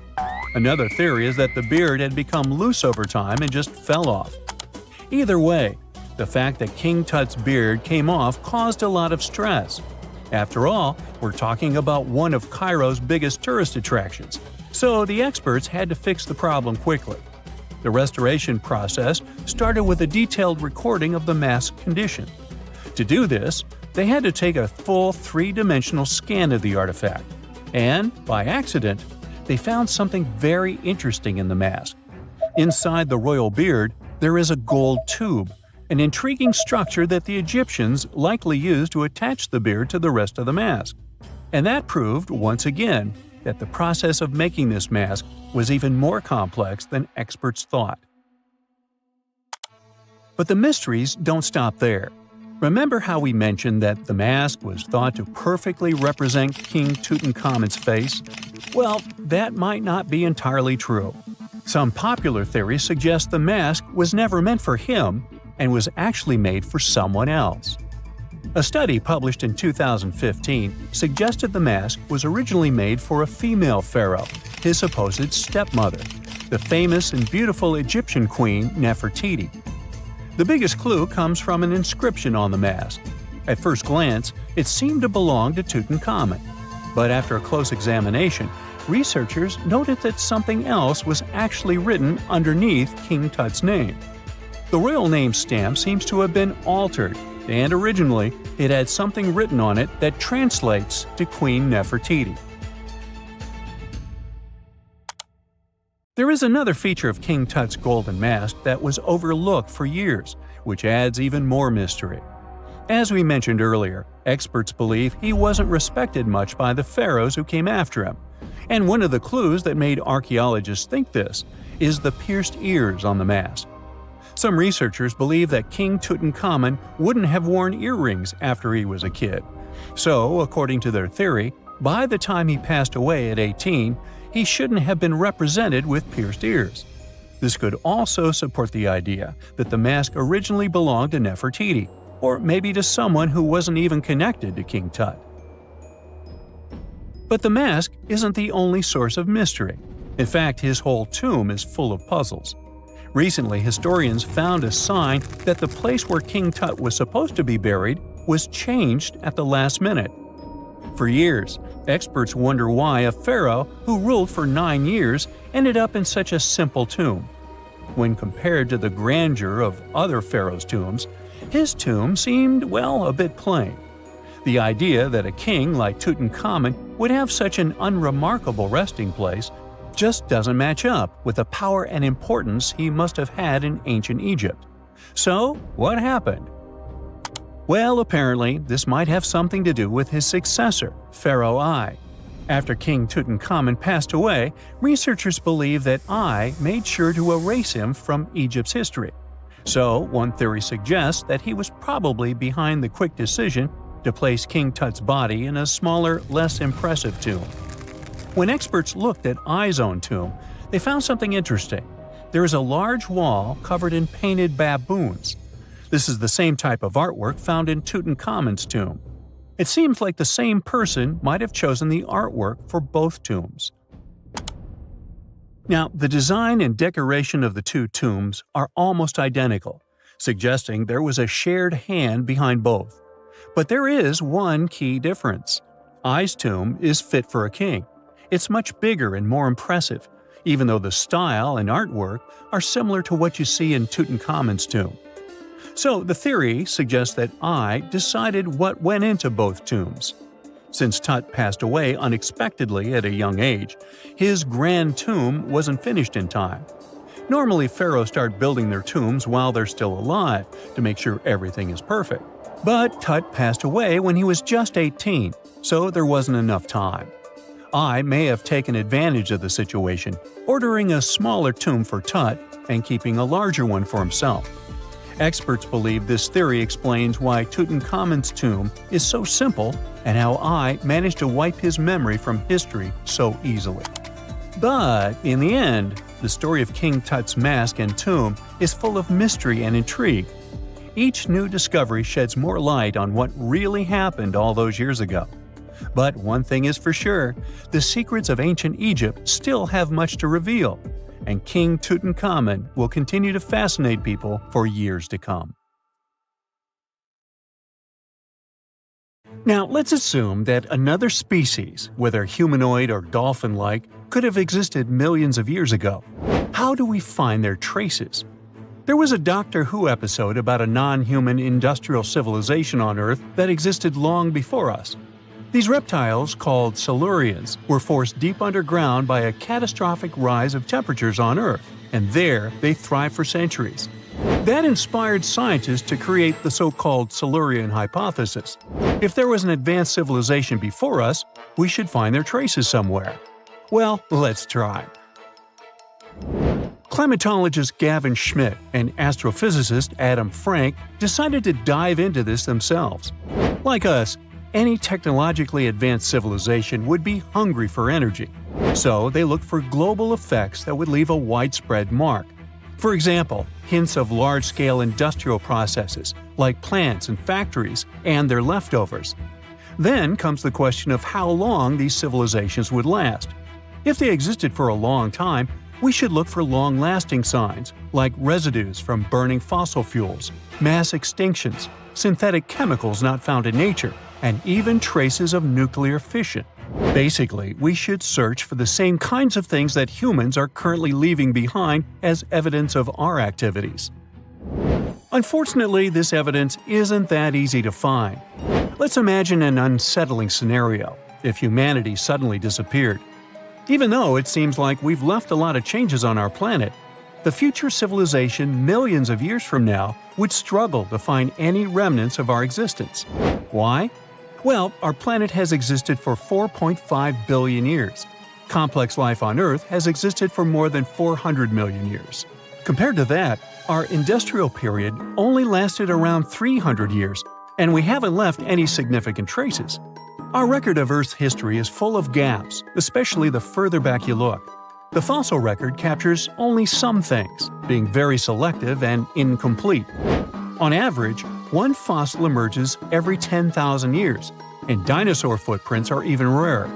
Mountains rise, oceans change, and plate tectonics can easily wipe out evidence of entire civilizations. After a couple of million years, chances are any physical signs of a civilization would disappear. In order to find at least something, we have to look for things like odd sediment patterns or unusual isotopic ratios. Also, fossils mostly form in water, leaving us in the dark about creatures on land or in the jungles. So even if there was a technologically advanced society millions of years in the past, and even if they were far more advanced than us, we might struggle to find any clues of its existence. Frank and Schmidt try to understand how we could ever hope to spot signs of them. Discovering actual cities would be the ultimate proof of a Silurian-style civilization on Earth. But Adam Frank isn't too optimistic. Even now, our cities cover less than 3% of the surface, making it easy to miss ancient city ruins. Whether a city survives over tens of millions of years depends on whether the land around it is sinking, getting locked into a rock, or rising, getting worn away by rain and wind. So places like the French Quarter in New Orleans might have a better shot of making it into the geologic record than, say, Haight-Ashbury in San Francisco. When it comes to finding artifacts, the odds are pretty slim as well. No prehistoric iPhone would survive millions of years, fancy glass or not. Finding their fossilized remnants might be a bit more promising, but it's still tricky. Considering modern humans have only been around for about 100,000 years, it's quite possible that we might overlook any traces of an earlier advanced species. There is one thing, though. We could stumble upon their traces in rocks.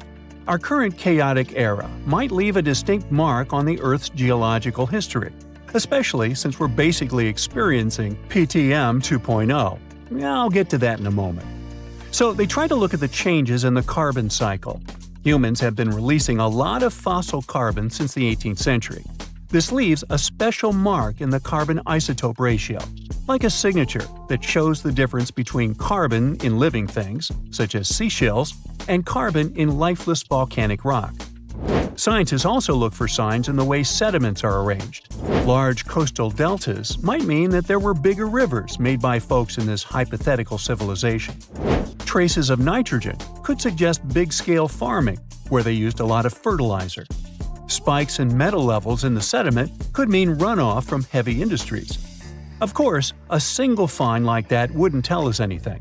Schmidt says the key is to look for multiple signs together.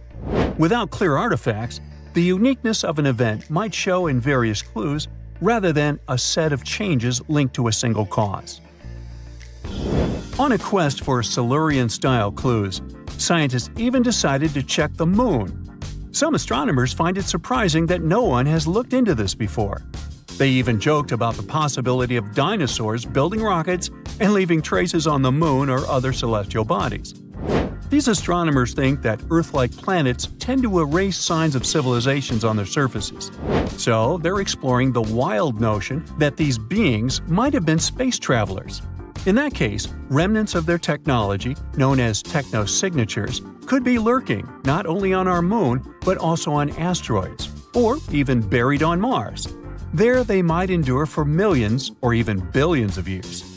Unfortunately, so far, despite digging into the past 380 million years and examining all suspicious events, the researchers haven't found a clear match for a technological civilization. They don't give up, though. Frank calls for more investigation. For example, we could study how modern industrial chemicals stick around in ocean sediments. This, he believes, could help us identify similar chemical traces in the Earth's history. If there are no traces, why do we even bother to find something like that? This research is based on Schmidt and Frank's recent papers.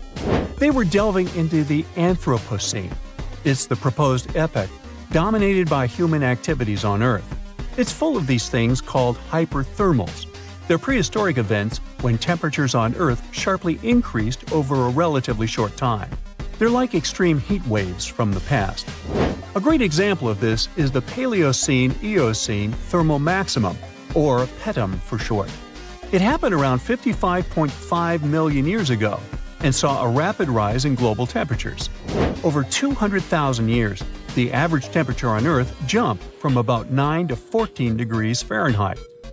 We study these hyperthermals to understand how they occurred, from natural causes or human activities.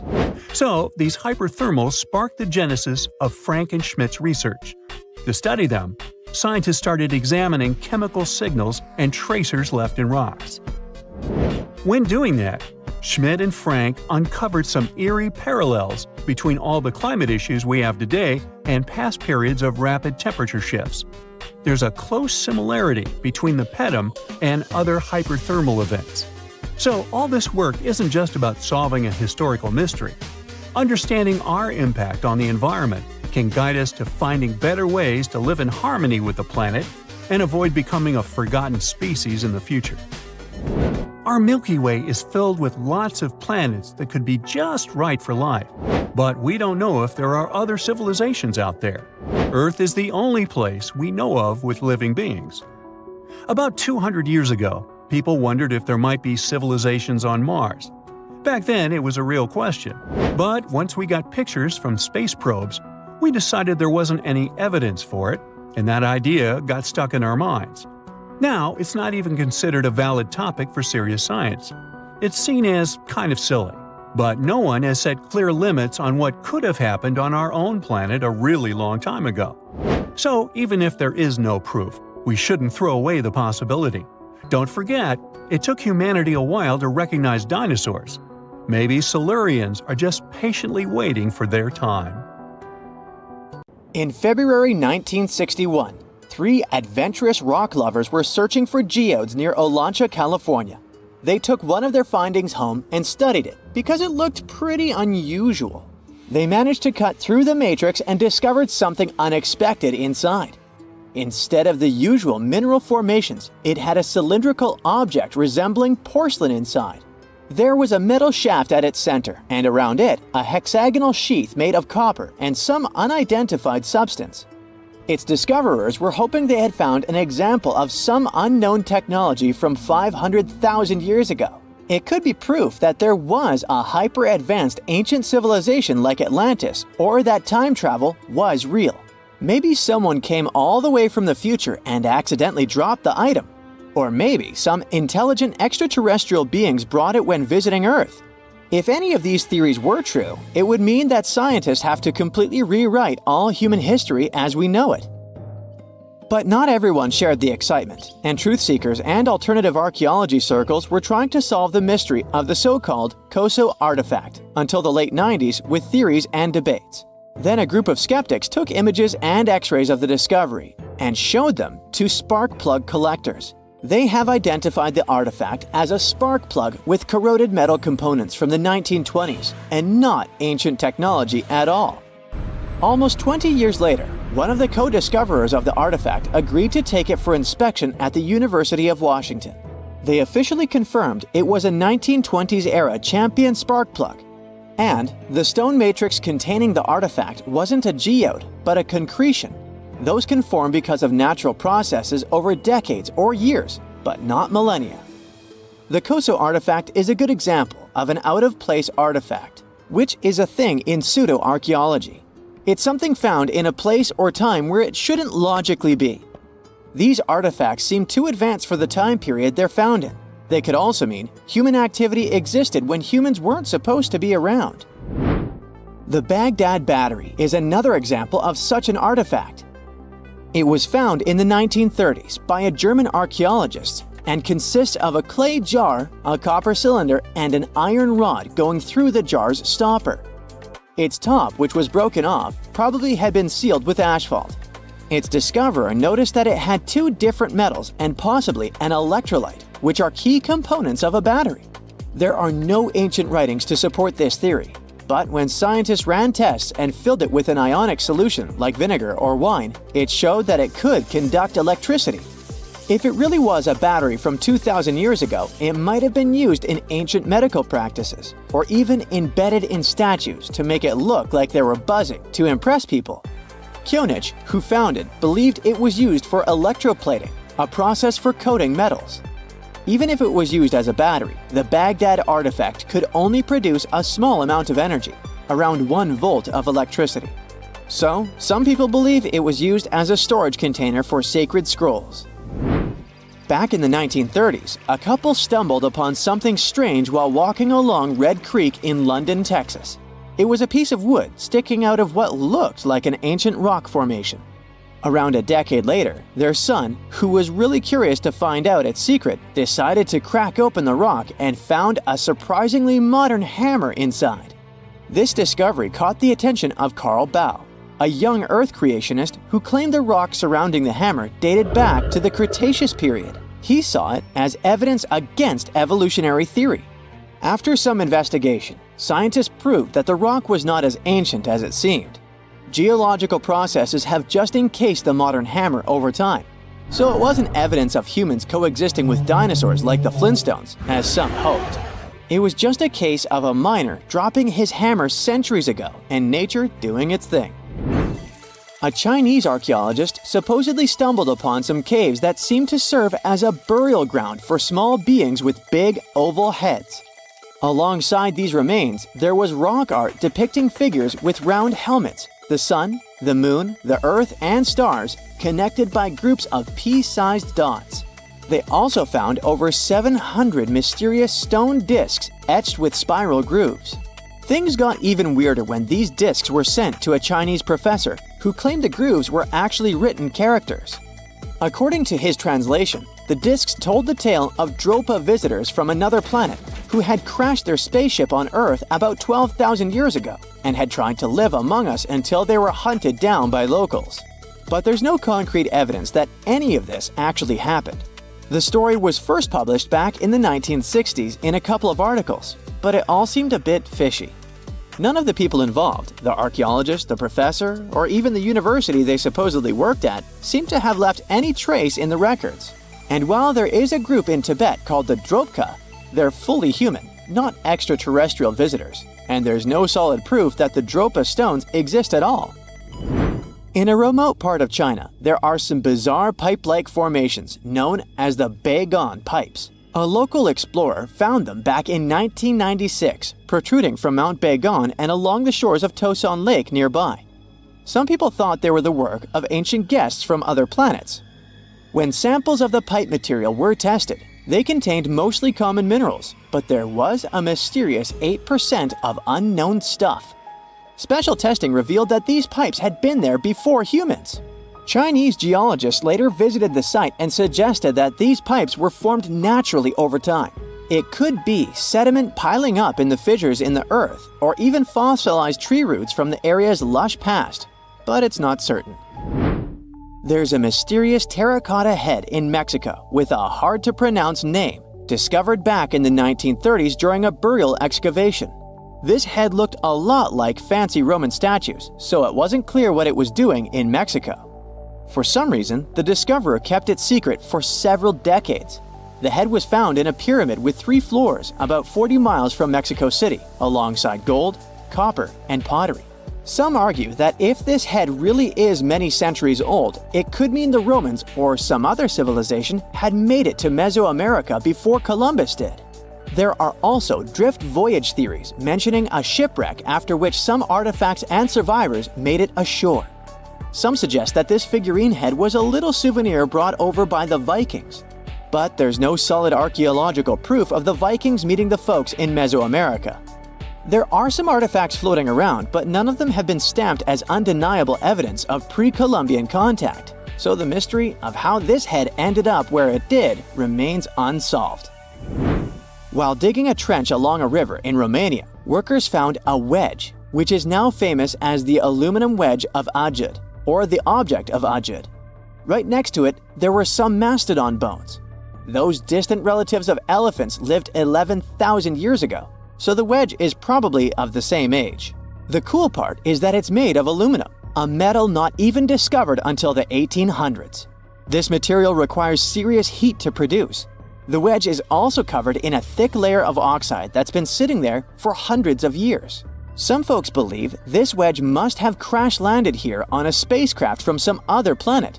Some scientists think it's all a hoax, and others suppose it might be a human-made object with an unknown purpose. A gruesome discovery took place in Egypt some years ago. You want to hear about it? 16 human hands, carefully buried in 4 eerie pits. They didn't look too much like human hands at first, since they were abnormally large, but they were. Weirdly, there were only right hands, no left hands were in sight.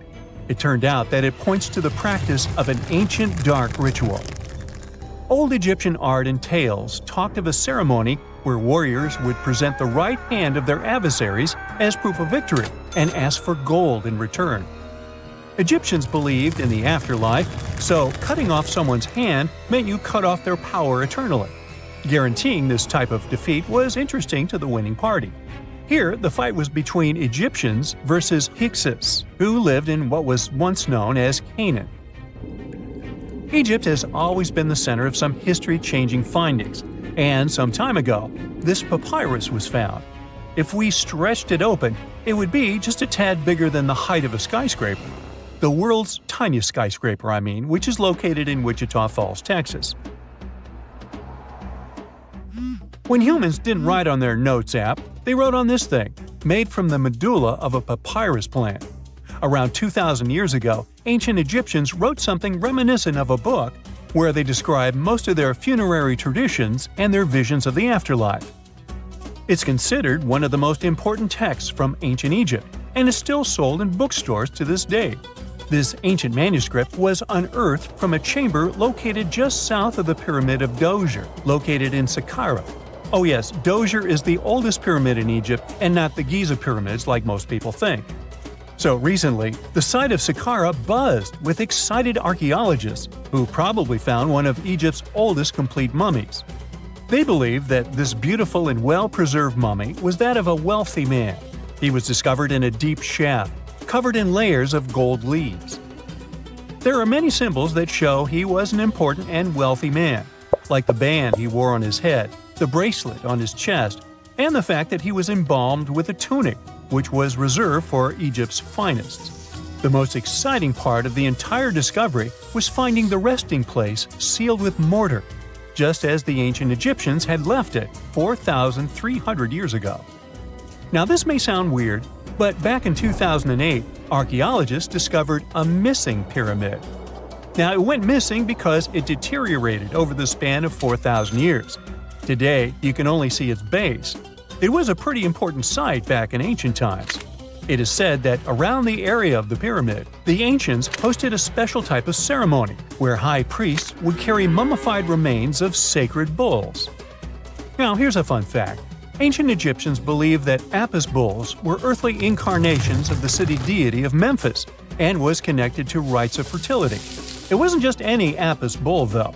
They needed to be all black with a single white mark between its horns and a bunch of very specific characteristics. They were selected by the local priests and honored until they passed away. After that, they were mummified and buried in underground galleries. Meanwhile, this missing pyramid sort of disappeared around the 1800s. It was a German archaeologist who first found it in the village of Saqqara. He called it the Headless Pyramid when he first found it. But then, years after the official discovery, the desert sand came along and covered the whole thing. There were some excavations between the 19th and 20th centuries, but they weren't too systematic. That's why scientists were so thrilled when they dug an entire pyramid's base after removing the 25-foot mound of sand that was covering it. Oh, and it turns out American archaeologists are excavating a cemetery in Egypt that could contain over 1 million mummified bodies. So far, archaeologists have dug around 1,700 mummies. One of the main differences from other classic Egyptian mummies is that these people weren't kings and pharaohs. They were commoners that most likely lived about 1,500 years ago, when Egypt was controlled by the Roman and Byzantine empires. The name of the cemetery is cool though, the Way of the Water Buffalo, just in case you want to check it out on your next trip. Other than bulls and buffaloes, ancient Egyptians also liked baboons. Are you seeing a pattern here? In the beginning of the 20th century, archaeologists discovered a site filled with mummified baboons in a place called, guess what? The Valley of Monkeys. An animal wouldn't have been mummified if it wasn't considered important. Certain animals were more important than others, since they were linked to specific deities. Jackals were connected to Anubis, the ancient god of the afterlife, and cats were likened to the female deity Bastet. Baboons were a pretty big deal, since they were believed to be connected to Thoth, the deity of wisdom and advisor to Ra, one of Egypt's supreme deities. The archaeologists who studied these animals weren't too happy. They think these baboons were kept inside and were deprived of sunlight for most of their lives. They had extreme vitamin D deficiencies and they were poorly fed. Maybe Thoth got angry with these baboon keepers. Just a guess. Since there's never a boring day for archaeologists in Egypt, they also found human mummies with golden tongues.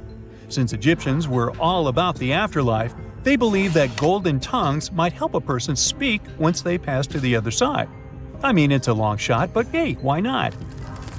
Some of these mummies were placed in wooden coffins with goods, such as necklaces, pottery, golden artifacts in the shape of lotus flowers and scarab beetles, and iPhones. Just kidding. A new temple was also unearthed recently in Egypt. Scientists believe it was dedicated to honor Zeus Cassios. That deity would be a cross between Zeus, the almighty Greek deity of the sky, and Mount Cassios. While digging around the Sinai Peninsula in Egypt, archaeologists spotted 2 pink granite columns poking out of the ground, and bingo. They believe these columns represented the temple's front gate and collapsed during an earthquake many years ago. And speaking of deities, there weren't only super serious deities. Recently, scientists unearthed a golden ring in a city south of Cairo. No, Frodo, it's not magical. It was a normal gold ring, but it had the depiction of the deity of fun, officially named Bes. This deity is often described in sacred texts as a happy chubby dwarf. Today, many tattoos we get are sorta deprived of any sense and are made of aesthetic purposes only. In ancient Egypt, though, women would get tattoos as a token of protection for childbirth. That's what scientists think, at least. Around the Nile region, scientists found some mummies that had well-preserved tattoos, which is a rarity since the skin deteriorates so easily. 2 of these women tattooed their lower backs, and the drawings were simple. They were mostly pictures, including that same chubby dwarf we just talked about, Bes. He also had a side hustle as the protector of women during childbirth. Now, would you believe me if I told you ancient Egyptians invented robots? No? Well, that's because that's not entirely true. Sure, they were astronomers, mathematicians, and engineers, and somehow they also squeezed an eccentric invention into that package.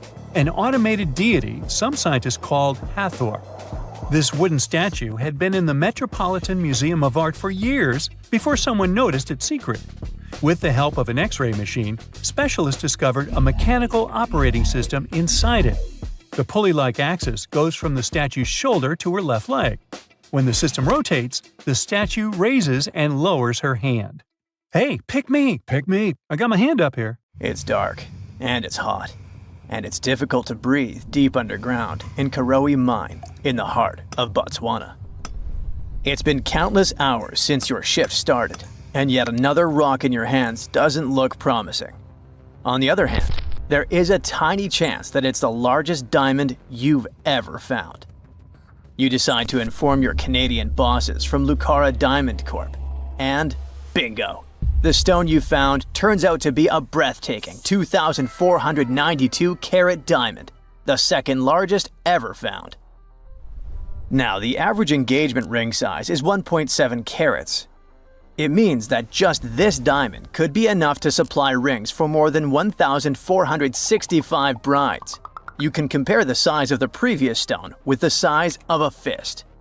And the weight of this priceless giant is over a pound. Its value hasn't been determined yet, but how about we speculate a bit? So, another diamond from the same mine, called the Constellation, was sold for $63 million in 2016. And that was only 813 carats, less than a third of this new one's size. The only other discovered diamond that's larger is the famous Cullinan diamond. It was discovered in South Africa back in 1905 and weighed 3,106 carats. Now, calculate how many engagement rings we could make out of it and write the number down in the comments. Sadly, it was later cut into several smaller diamonds, and some of those pieces are now part of the British crown jewels. Interestingly, once there was an even larger diamond-like stone, a black diamond called Carbonado. It was found above ground in Brazil in the late 1800s. The coolest thing about it is that it may have come from a meteorite. The Sergio Carbonado, which is the stone's name, was broken into smaller pieces. They wanted to use it in industrial drill bits because it's one of the toughest materials on Earth. This new diamond was actually found with the help of advanced technology. The company used an X-ray system called Mega Diamond Recovery X-ray Transmission to detect the stone. This isn't the first record-breaking diamond Lucara has found at the Karowe mine. Back in 2019, they discovered the Suelo diamond, which was 1,758 carats. At that time, it was the second largest diamond in the world. Luxury brand Louis Vuitton later purchased the gem for an undisclosed sum. And before that, in 2015, they found the Lascetti La Rona diamond at the same mine. It weighed 1,109 carats and brought the company $53 million in 2017. Diamonds aren't the only amazing thing you can find in the ground. The better and deeper you dig, the rarer objects you're likely to discover, like an ancient lipstick, for example. It might be the oldest lipstick in the world since it's about 5,000 years old. This deep red lip paint was found in a stone vial in southern Iran. The vial actually popped up in 2001, but it took researchers until recently to figure out what it really was. Because it's not like modern lipstick in a tube. People likely applied it with a brush. Researchers are happy, since this find could give us a glimpse into what women from the Bronze Age might have done to stand out. Those from elite societies probably applied this lipstick to look glamorous and show off their high status. Now, here's the backstory of the vial. It came from a 3rd millennium BCE graveyard and was linked to the powerful Marhazi civilization. It was a big deal in that part of Mesopotamia at the time. The graveyard was uncovered after flooding, and unfortunately, looters got their hands on many items. But luckily, the authorities managed to recover this particular piece. The vial caught scientists' attention because it was different from other items they'd found. Normally, they'd come across gray, compact substances in similar containers. But when they opened this particular one, a loose, fine powder spilled out. It was dark grayish purple in color, nothing like what they'd seen before. When the researchers analyzed the powder, they found out that it was made with hematite, which gave it a rich, deep red color. It also had other ingredients like vegetable oils and waxes, making it really similar to what you'd expect in a modern lipstick.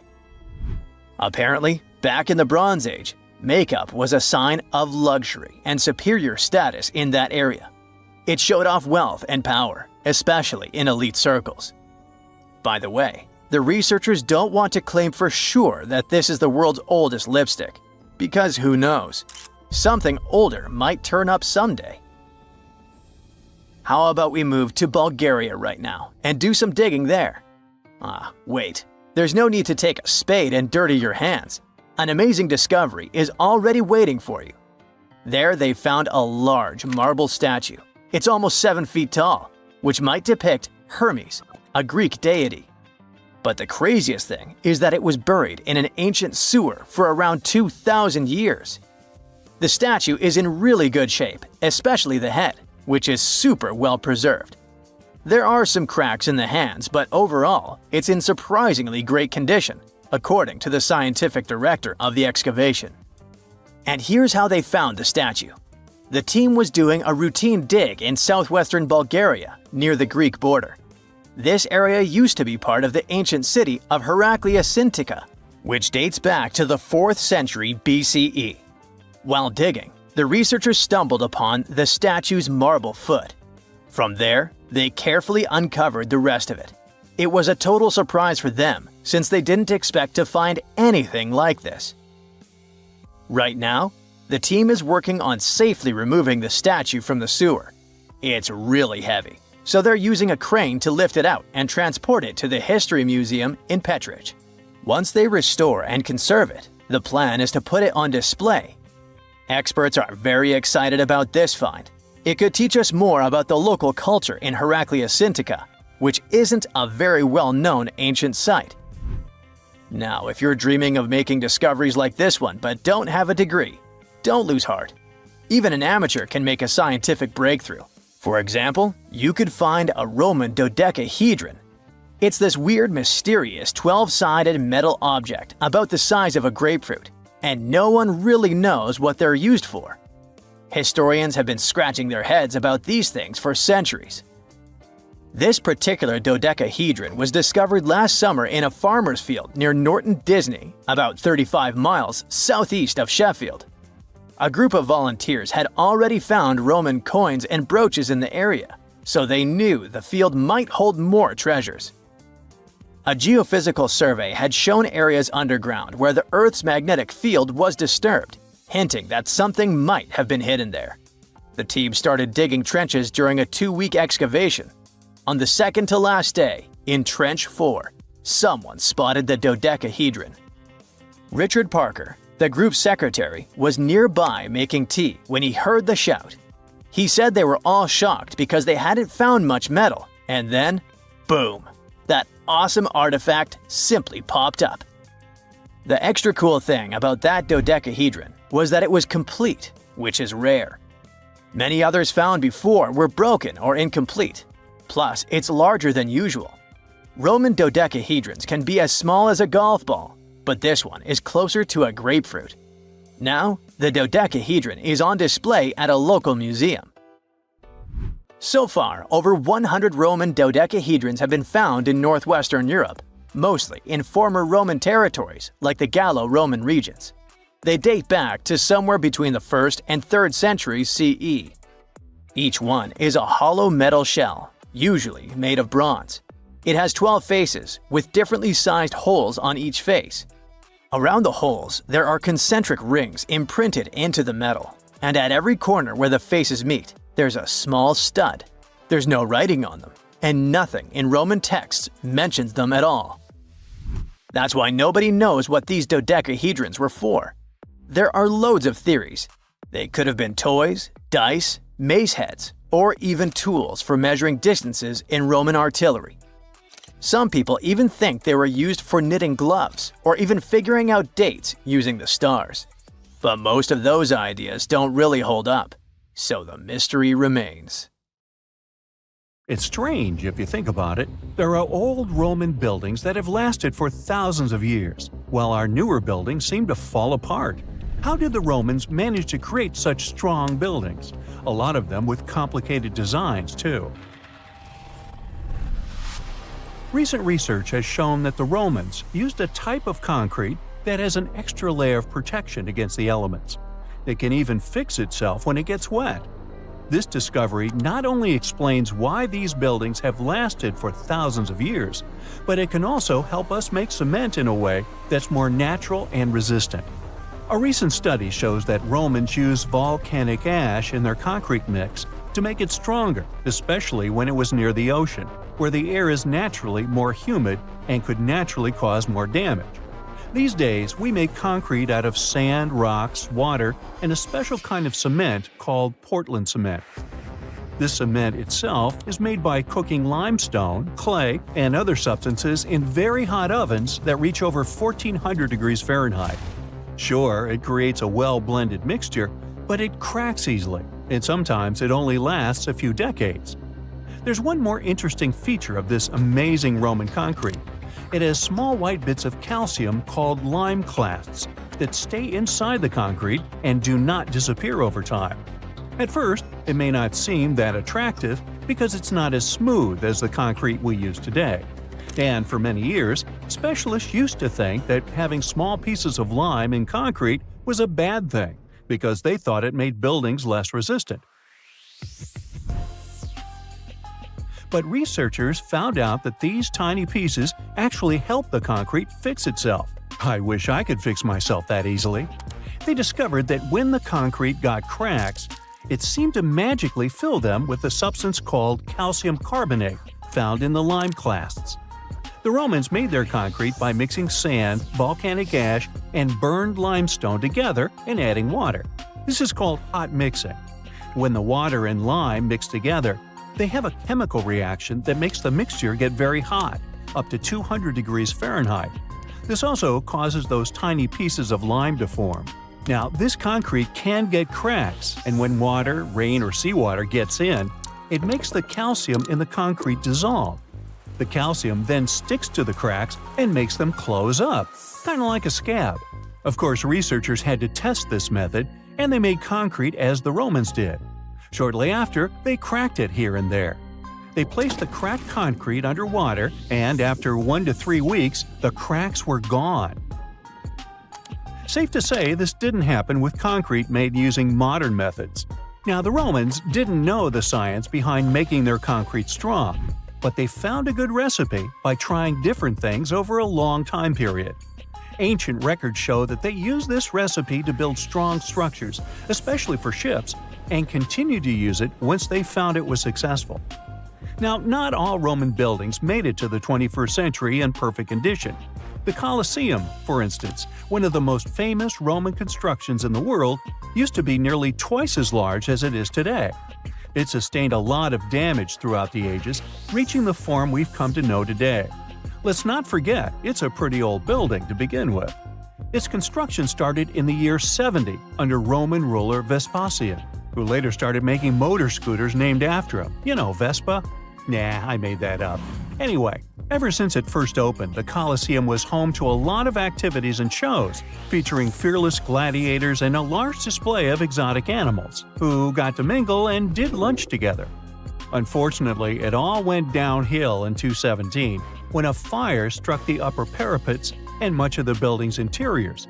It took a whole century to finish up the repairs for the damages. Sadly, the initial shape of the Colosseum would be gone forever. A strong earthquake followed, and that didn't help either. This one took place in southern Italy in 443. At this point, a considerable portion of the Colosseum's outer ring was damaged. Soon enough, when locals encountered hardship, they had to rely on selling chunks of limestone from the ancient Colosseum to go by. Another earthquake came in 1349, which gave the Colosseum its most devastating blow. It's when the south side of the building collapsed completely. That's when it started to look more like the building we can see today in the Italian capital. It's not all bad, though. Some pieces of stone that were shaken off the Colosseum were used to rebuild other famous landmarks in Rome. So, if we think about it, the missing part of the Colosseum isn't missing at all. It's just been recycled all around the city. One building that features pieces of old stone Colosseum is called Palazzo Venezia, and it's a local museum. Now, speaking of weird buildings, you've probably seen this one, as it's one of the most photographed spots in the world. You can see online photos of people leaning on it, or ones that make the building look like an ice cream scoop. This famous Italian landmark is called, you tell me. Yep, the Tower of Pisa, and it looks like it's seconds away from collapsing to the ground. Now, should you ever want to visit, you'll need to head over to this Italian city with the same name, Pisa, near the Square of Miracles. Now, weirdly enough, this building is more famous for its awkward incline rather than for its history or purpose. Back in 1178, when the construction of the tower was still not completed, people realized that the building was starting to lean over, and that was before they had reached its third floor. They soon figured out it had nothing to do with the building plans or the materials they used. It was all happening because of the mushy and shifting soil which was beneath the construction. These days, we know that placing a building on top of soil made of clay, fine sand, and shells isn't the best idea. But back then, people didn't know how to figure that out before building something. Now, fast forward some centuries, and it became clear that this 180-foot tower isn't just leaning, it is falling, and at a considerable rate of about 0.08 of an inch per year. Well, that may not sound like a lot, but multiply that by hundreds of years and, well, just look at the pictures and you'll understand. This leaning tower is more than 16 feet off its axis in the present day. So how come it hasn't fallen over altogether? Well, because of physics mostly. Its center of gravity continues to be located within the base of the structure, so it's pretty grounded. It's also been continuously watched over by local authorities to make sure they protect this unique building for as long as possible. The Pantheon is another great example of the way Romans understood architecture. It's also located in Rome and was initially built as a temple. The construction itself was made from concrete with different thicknesses and has an interesting shape too. Back in the day, Romans believed the Earth was like a disc, which was covered by a dome-shaped sky. So they modeled the Pantheon sticking to this idea.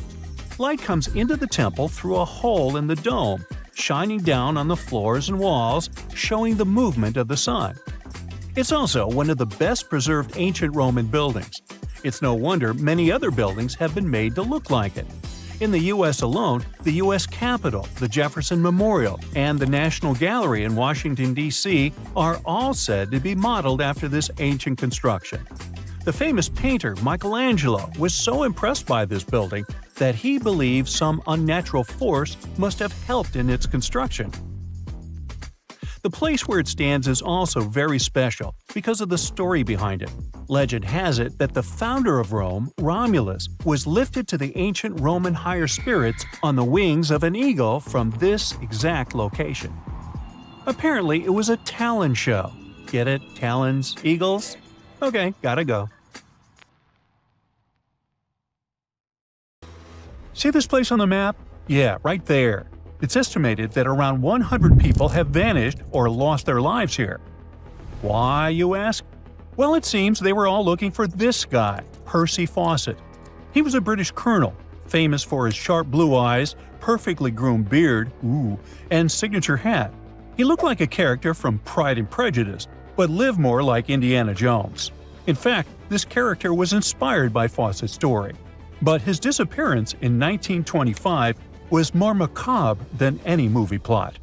Colonel Faucet was bold. Not the ask-your-neighbor's Wi-Fi password kind of bold. I'm talking full-on, I don't care that much about my life bold. He used to be a soldier in Sri Lanka and even did a secret spy gig in Morocco, but he needed more. So in 1906, Faucet started exploring parts of Brazil and Bolivia where no one had dared to go before. His mission was to create secret, mind-blowing maps. Okay, that doesn't sound too risky, but trust me, it was. If you want to explore the world nowadays, you just open Google Earth and, well, that's it. No danger, no adrenaline, just maybe one or two creepy street view photos. Ew. But we're talking about the beginning of the 20th century, when satellites and this weird Google car didn't exist. Back then, if you wanted to fill in the world map, you actually had to explore the land on foot. So that's how Colonel Faucet ended up in South America. And he became famous for his expeditions to map out the wild Amazon. He was the first guy to record the locations of waterfalls in that region, for example. But then he got obsessed. Blame it on lack of sleep or whatever sketchy Amazon jungle juice he was sipping, but suddenly he was like, I'll bet there's an ancient advanced city hidden somewhere around here. Spoiler alert. There wasn't. But he was hooked on that idea. Hanging out with native Indians for so long convinced him that large groups could totally thrive in the middle of a massive rainforest. And of course, Faucet loved a good old adventure story, especially the ones from the 16th and 17th centuries, written by European explorers. In those stories, adventurers claimed they had found huge settlements and fine roadways deep in the heart of Latin America. But Faucet's all-time favorite story came from a manuscript written in 1753. Back then, adventurers were hunting for precious metals in Brazil when they stumbled upon a ruined city with monumental buildings, roads, and plazas. Oh, and every corner had a Roman-style spire. Naturally, the colonel was all in to find it. Too bad no one told him this manuscript is mostly considered a forgery. Yep, this story is as real as Snow White's. But then, things got weird. The settlement described in that manuscript was supposedly located in the northeast side of Brazil. But now, he's saying there's an advanced civilization in Mato Grosso, which is in a different part of the country. So he decided to name this new place the City of Z. Back in the 1920s, the colonel launched 2 separate expeditions to find it. But both trips failed, as he faced terrible weather, fever, and of course, exhaustion. Now, tell me in the comments, what do you think Faucet did after 2 failed expeditions? Option A, he quit. Option B, he called his mom. Option C, He tried again because he didn't get the memo that the universe is clearly saying stop. Well, of course, option C is the right answer. This is relentless Faucet we're talking about. So, 3 years later, the colonel finally gathered enough cash to launch yet another expedition in search of the city of Z. All he needed was a crew of people crazy enough to join him. Famous and experienced explorers were begging to come along. But nope, Faucet decided to take his son and his best buddy instead.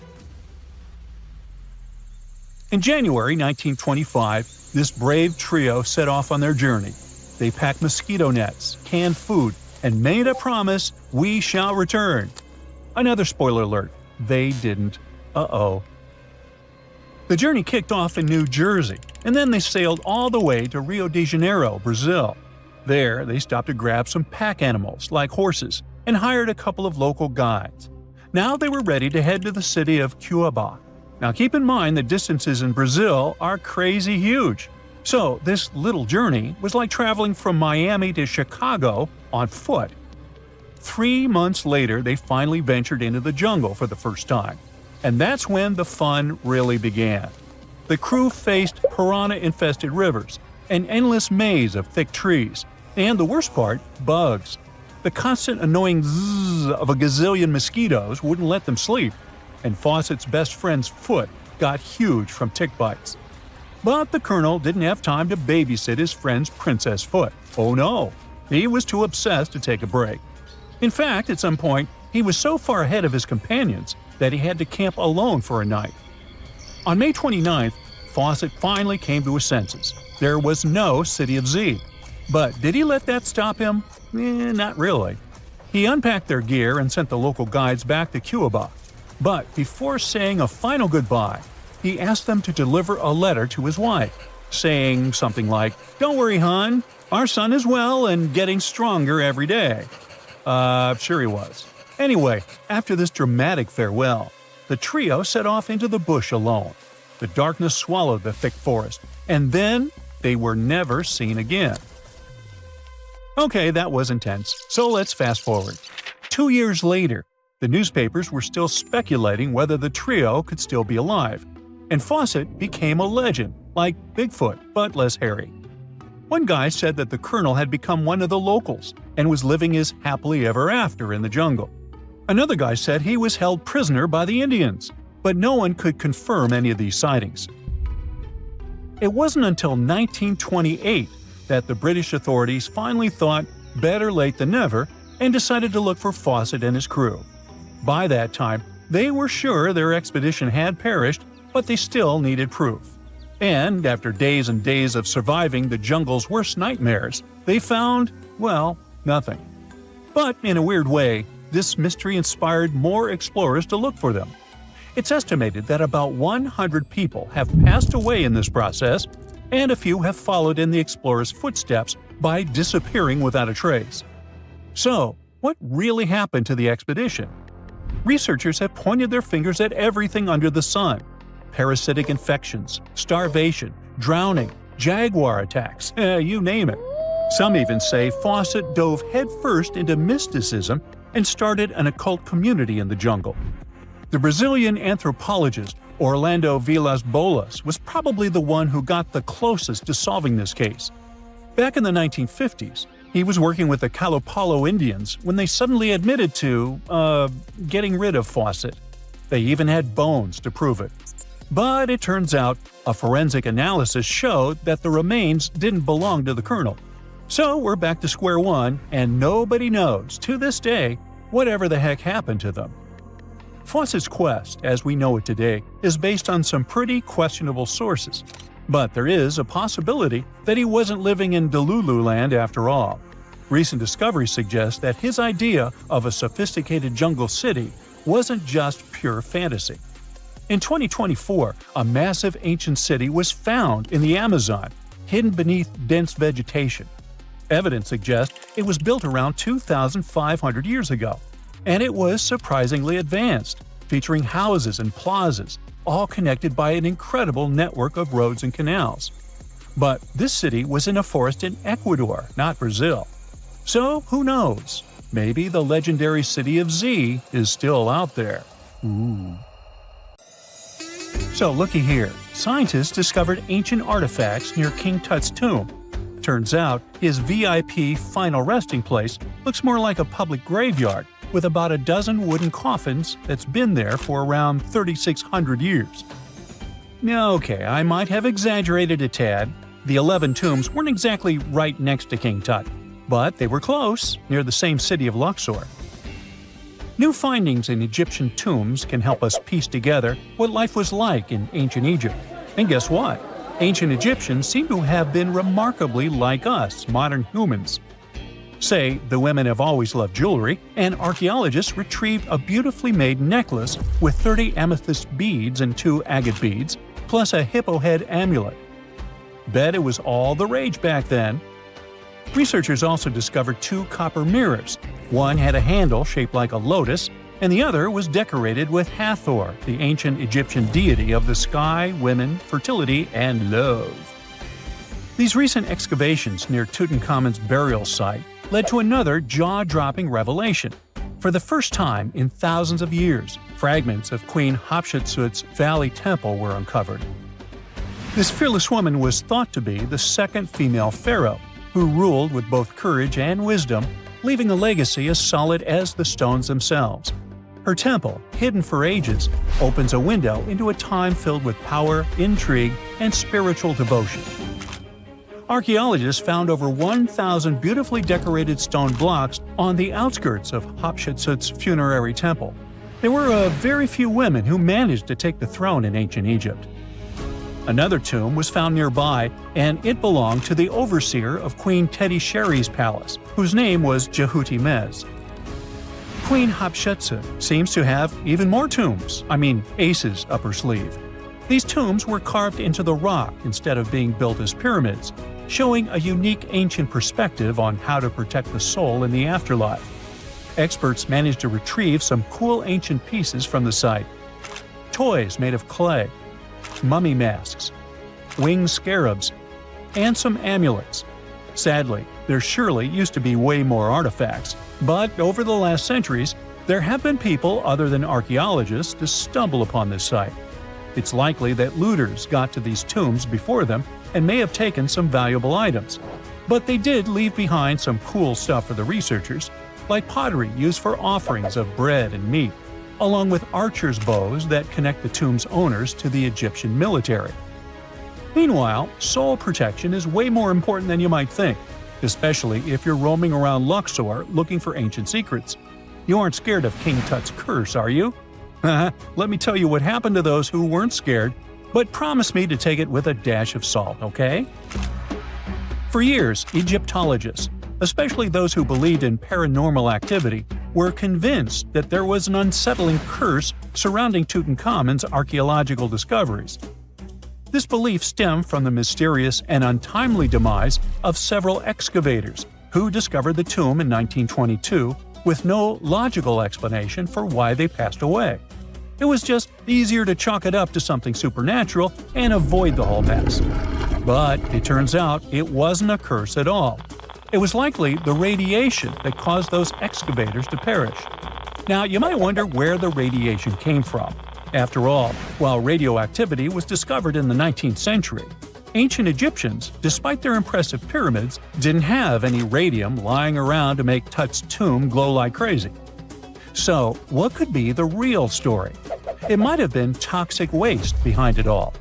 Toxic levels of radiation from uranium and hazardous waste have been lurking inside the tomb since it was sealed over 3,000 years ago. The burial chamber of Tutankhamun's tomb reportedly has such high radiation levels that anyone who steps inside could easily end up with a fatal dose of radiation sickness or an incurable condition. By the way, you can have a somewhat similar level of radioactivity if you don't get rid of those moldy dinner leftovers you left to perish in your fridge a month ago. But this radioactivity isn't exclusive to Tutankhamun's tomb. Ancient Egyptian artifacts discovery is rewarding yet dangerous due to unusually high radiation levels in Old Kingdom tombs all over Egypt. Geiger counters have detected radiation at 2 sites near the Giza pyramids, and radon, a radioactive gas, has been found in several underground tombs in Saqqara. Interestingly, Experts believe that the builders of these ancient tombs were aware of the toxins, as some eerie warnings were carved into the walls of many tombs. One inscription ominously declared, "They that break this tomb shall meet their end by a malady that no doctor can diagnose." Other ominous phrases like "forbidden," "due to evil spirits," only added to the fear that supernatural curses haunted these ancient sites. Ominous signs have stunned archaeologists since forever, but the fear grew even stronger a century ago with the mysterious passing of Lord Carnarvon, who funded King Tut's excavation in 1922 and reportedly explored the treasure-filled rooms, along with several others who entered the tomb. Arthur Weigall, another British Egyptologist who was present at the tomb's opening and is credited with starting the curse myth, passed away young when he was just in his 50s in 1934. Chances are the condition that made him pass was connected to radiation. In total, 6 out of the 26 people who were there when the tomb was opened met their end within a decade from various causes. Not only X-ray exposure, those reasons include asphyxia, stroke, heart failure, pneumonia, and even poisoning. Well, isn't this getting a little grim? There was one guy who opened the tomb and somehow managed to avoid the infamous curse, Howard Carter, or so it seemed. Some folks pointed to his survival as proof that the curse wasn't real. After digging up the tomb, Carter published several books on the topic and shifted gears from archaeology to dealing in antiquities for various museums. Despite dodging demise or injury, rumors swirled about how the curse may have impacted him in other ways. One of the big stories linked him to Lord Carnarvon's daughter, Evelyn. Some said he was madly in love with her, but she married someone else, so he chose to stay single. Others claimed they had an affair while she was in Egypt, which ended when her father passed away and she left the country for good. However, there wasn't much evidence to support these stories. Evelyn was just 6 when they met, and they remained friends until his last breath. She was even one of the few attendees at his funeral, but denied any romantic involvement, saying they weren't that close. A year after the revolutionary discovery near King Tut's tomb, Evelyn married politician Sir Brograve Beauchamp and had a daughter. That same year, Beauchamp toured the tomb with his parents, guided by Carter himself. Carter never married and, aside from those posthumous rumors about Evelyn, had no other romantic connections. While the curse adds an intriguing twist to his life story, his tendency to keep relationships at arm's length was evident long before the tomb was opened. It seemed Carter just wasn't a people person. In 1939, after battling a serious illness, he ultimately succumbed to fate. He was 64, which was a pretty common life expectancy in the UK back then, so no one really thought it was off and linked it to an ancient curse.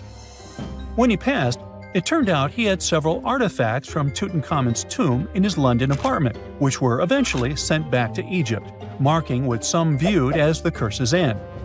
Who knows? Maybe if he hadn't had all those ancient souvenirs at his place, he would have lived way longer. But all the other demises might seem off.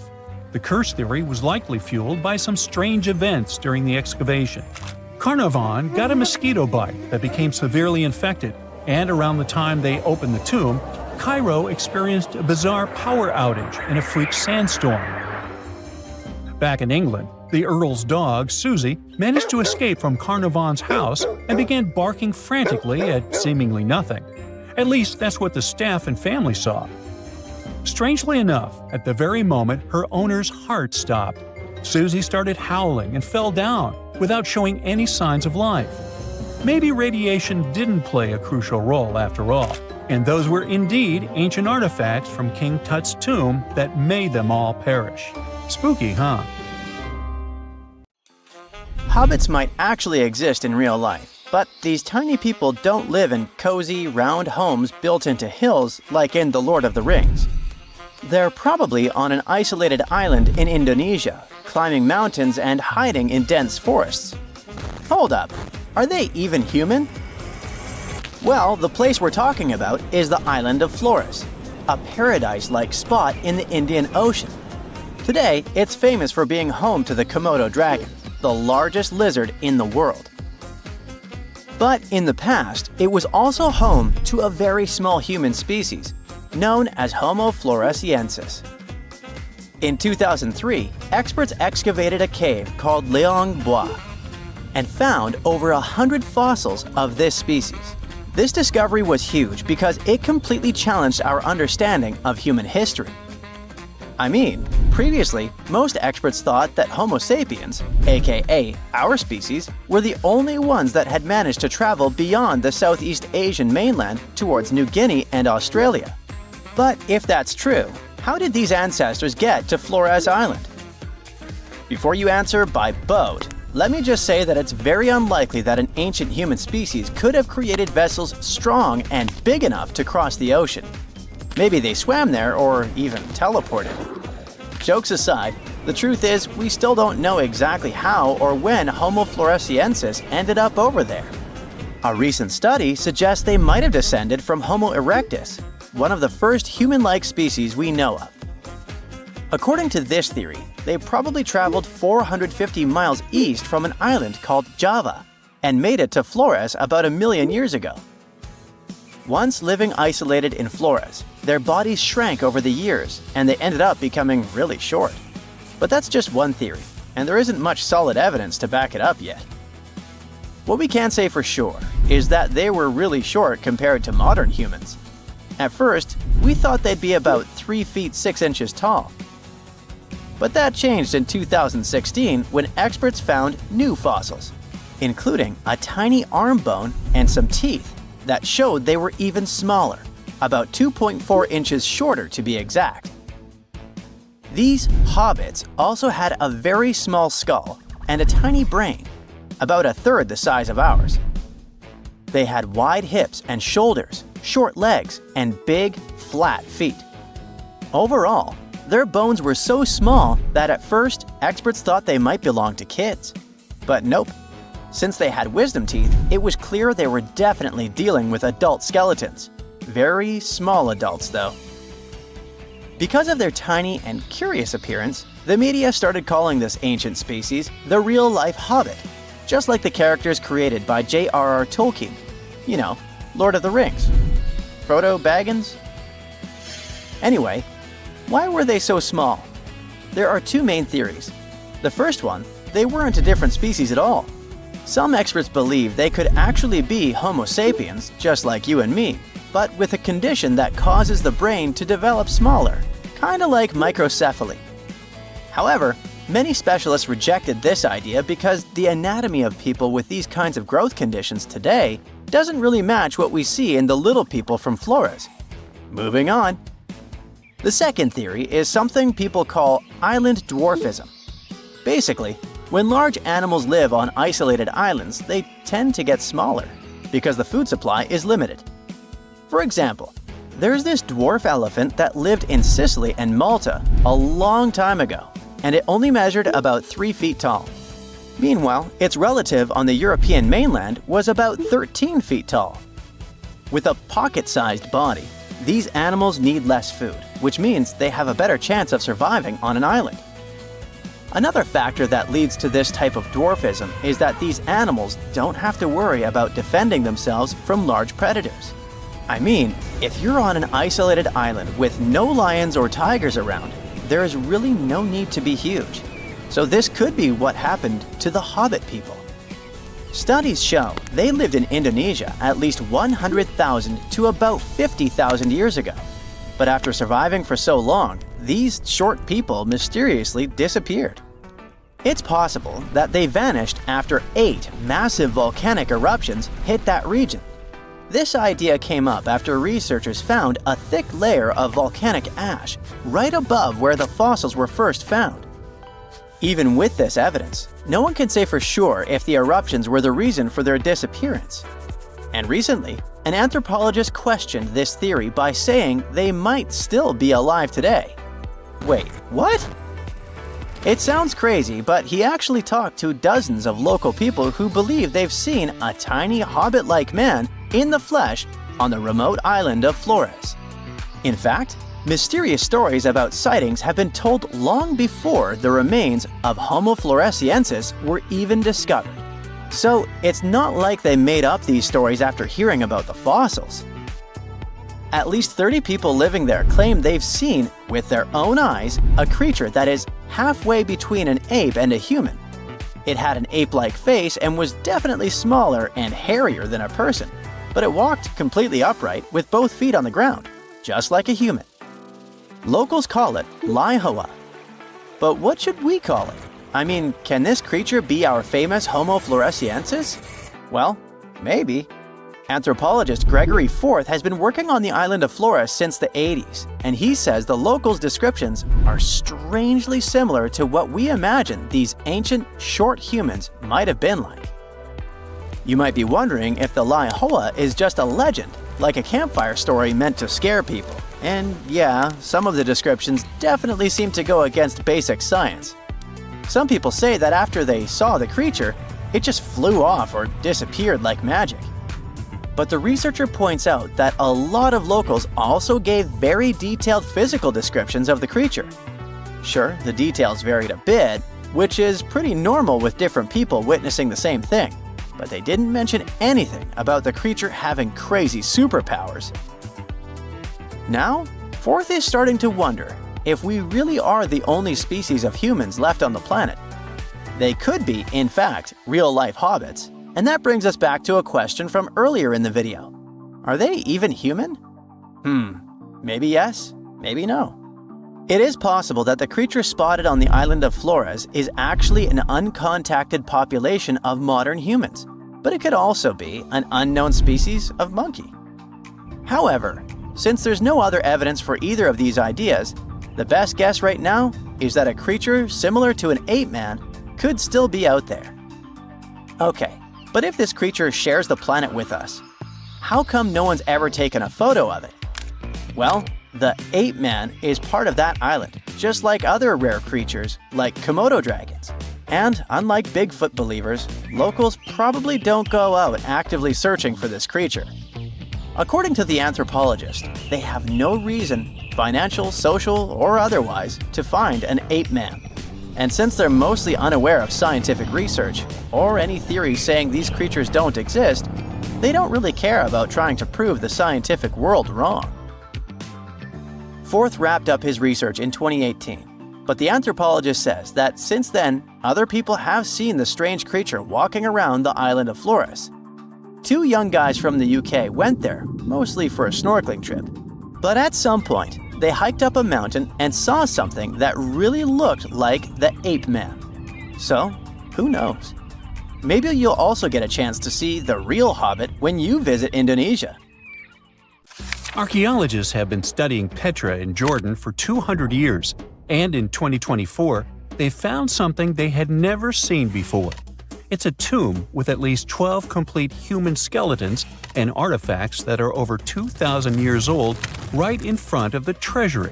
Bronze, iron, and ceramic items were placed with the deceased, which shows how people honored their loved ones when they passed away. It's a rare chance for scientists to learn more about the Nabateans, an ancient group of Arabian nomads who built Petra. The objects found in the tomb under Petra's treasury are in amazing condition. But the skeletons became fragile because it's damp inside the tomb. They plan to study the remains and extract DNA to see if the people in the tomb were related. While some scientists are solving tomb mysteries, others have trained AI to find new ancient sites for them. They've created an algorithm that works with a special type of satellite imagery. This technique uses radio waves that can peek under things like sand, soil, and even ice to find hidden objects.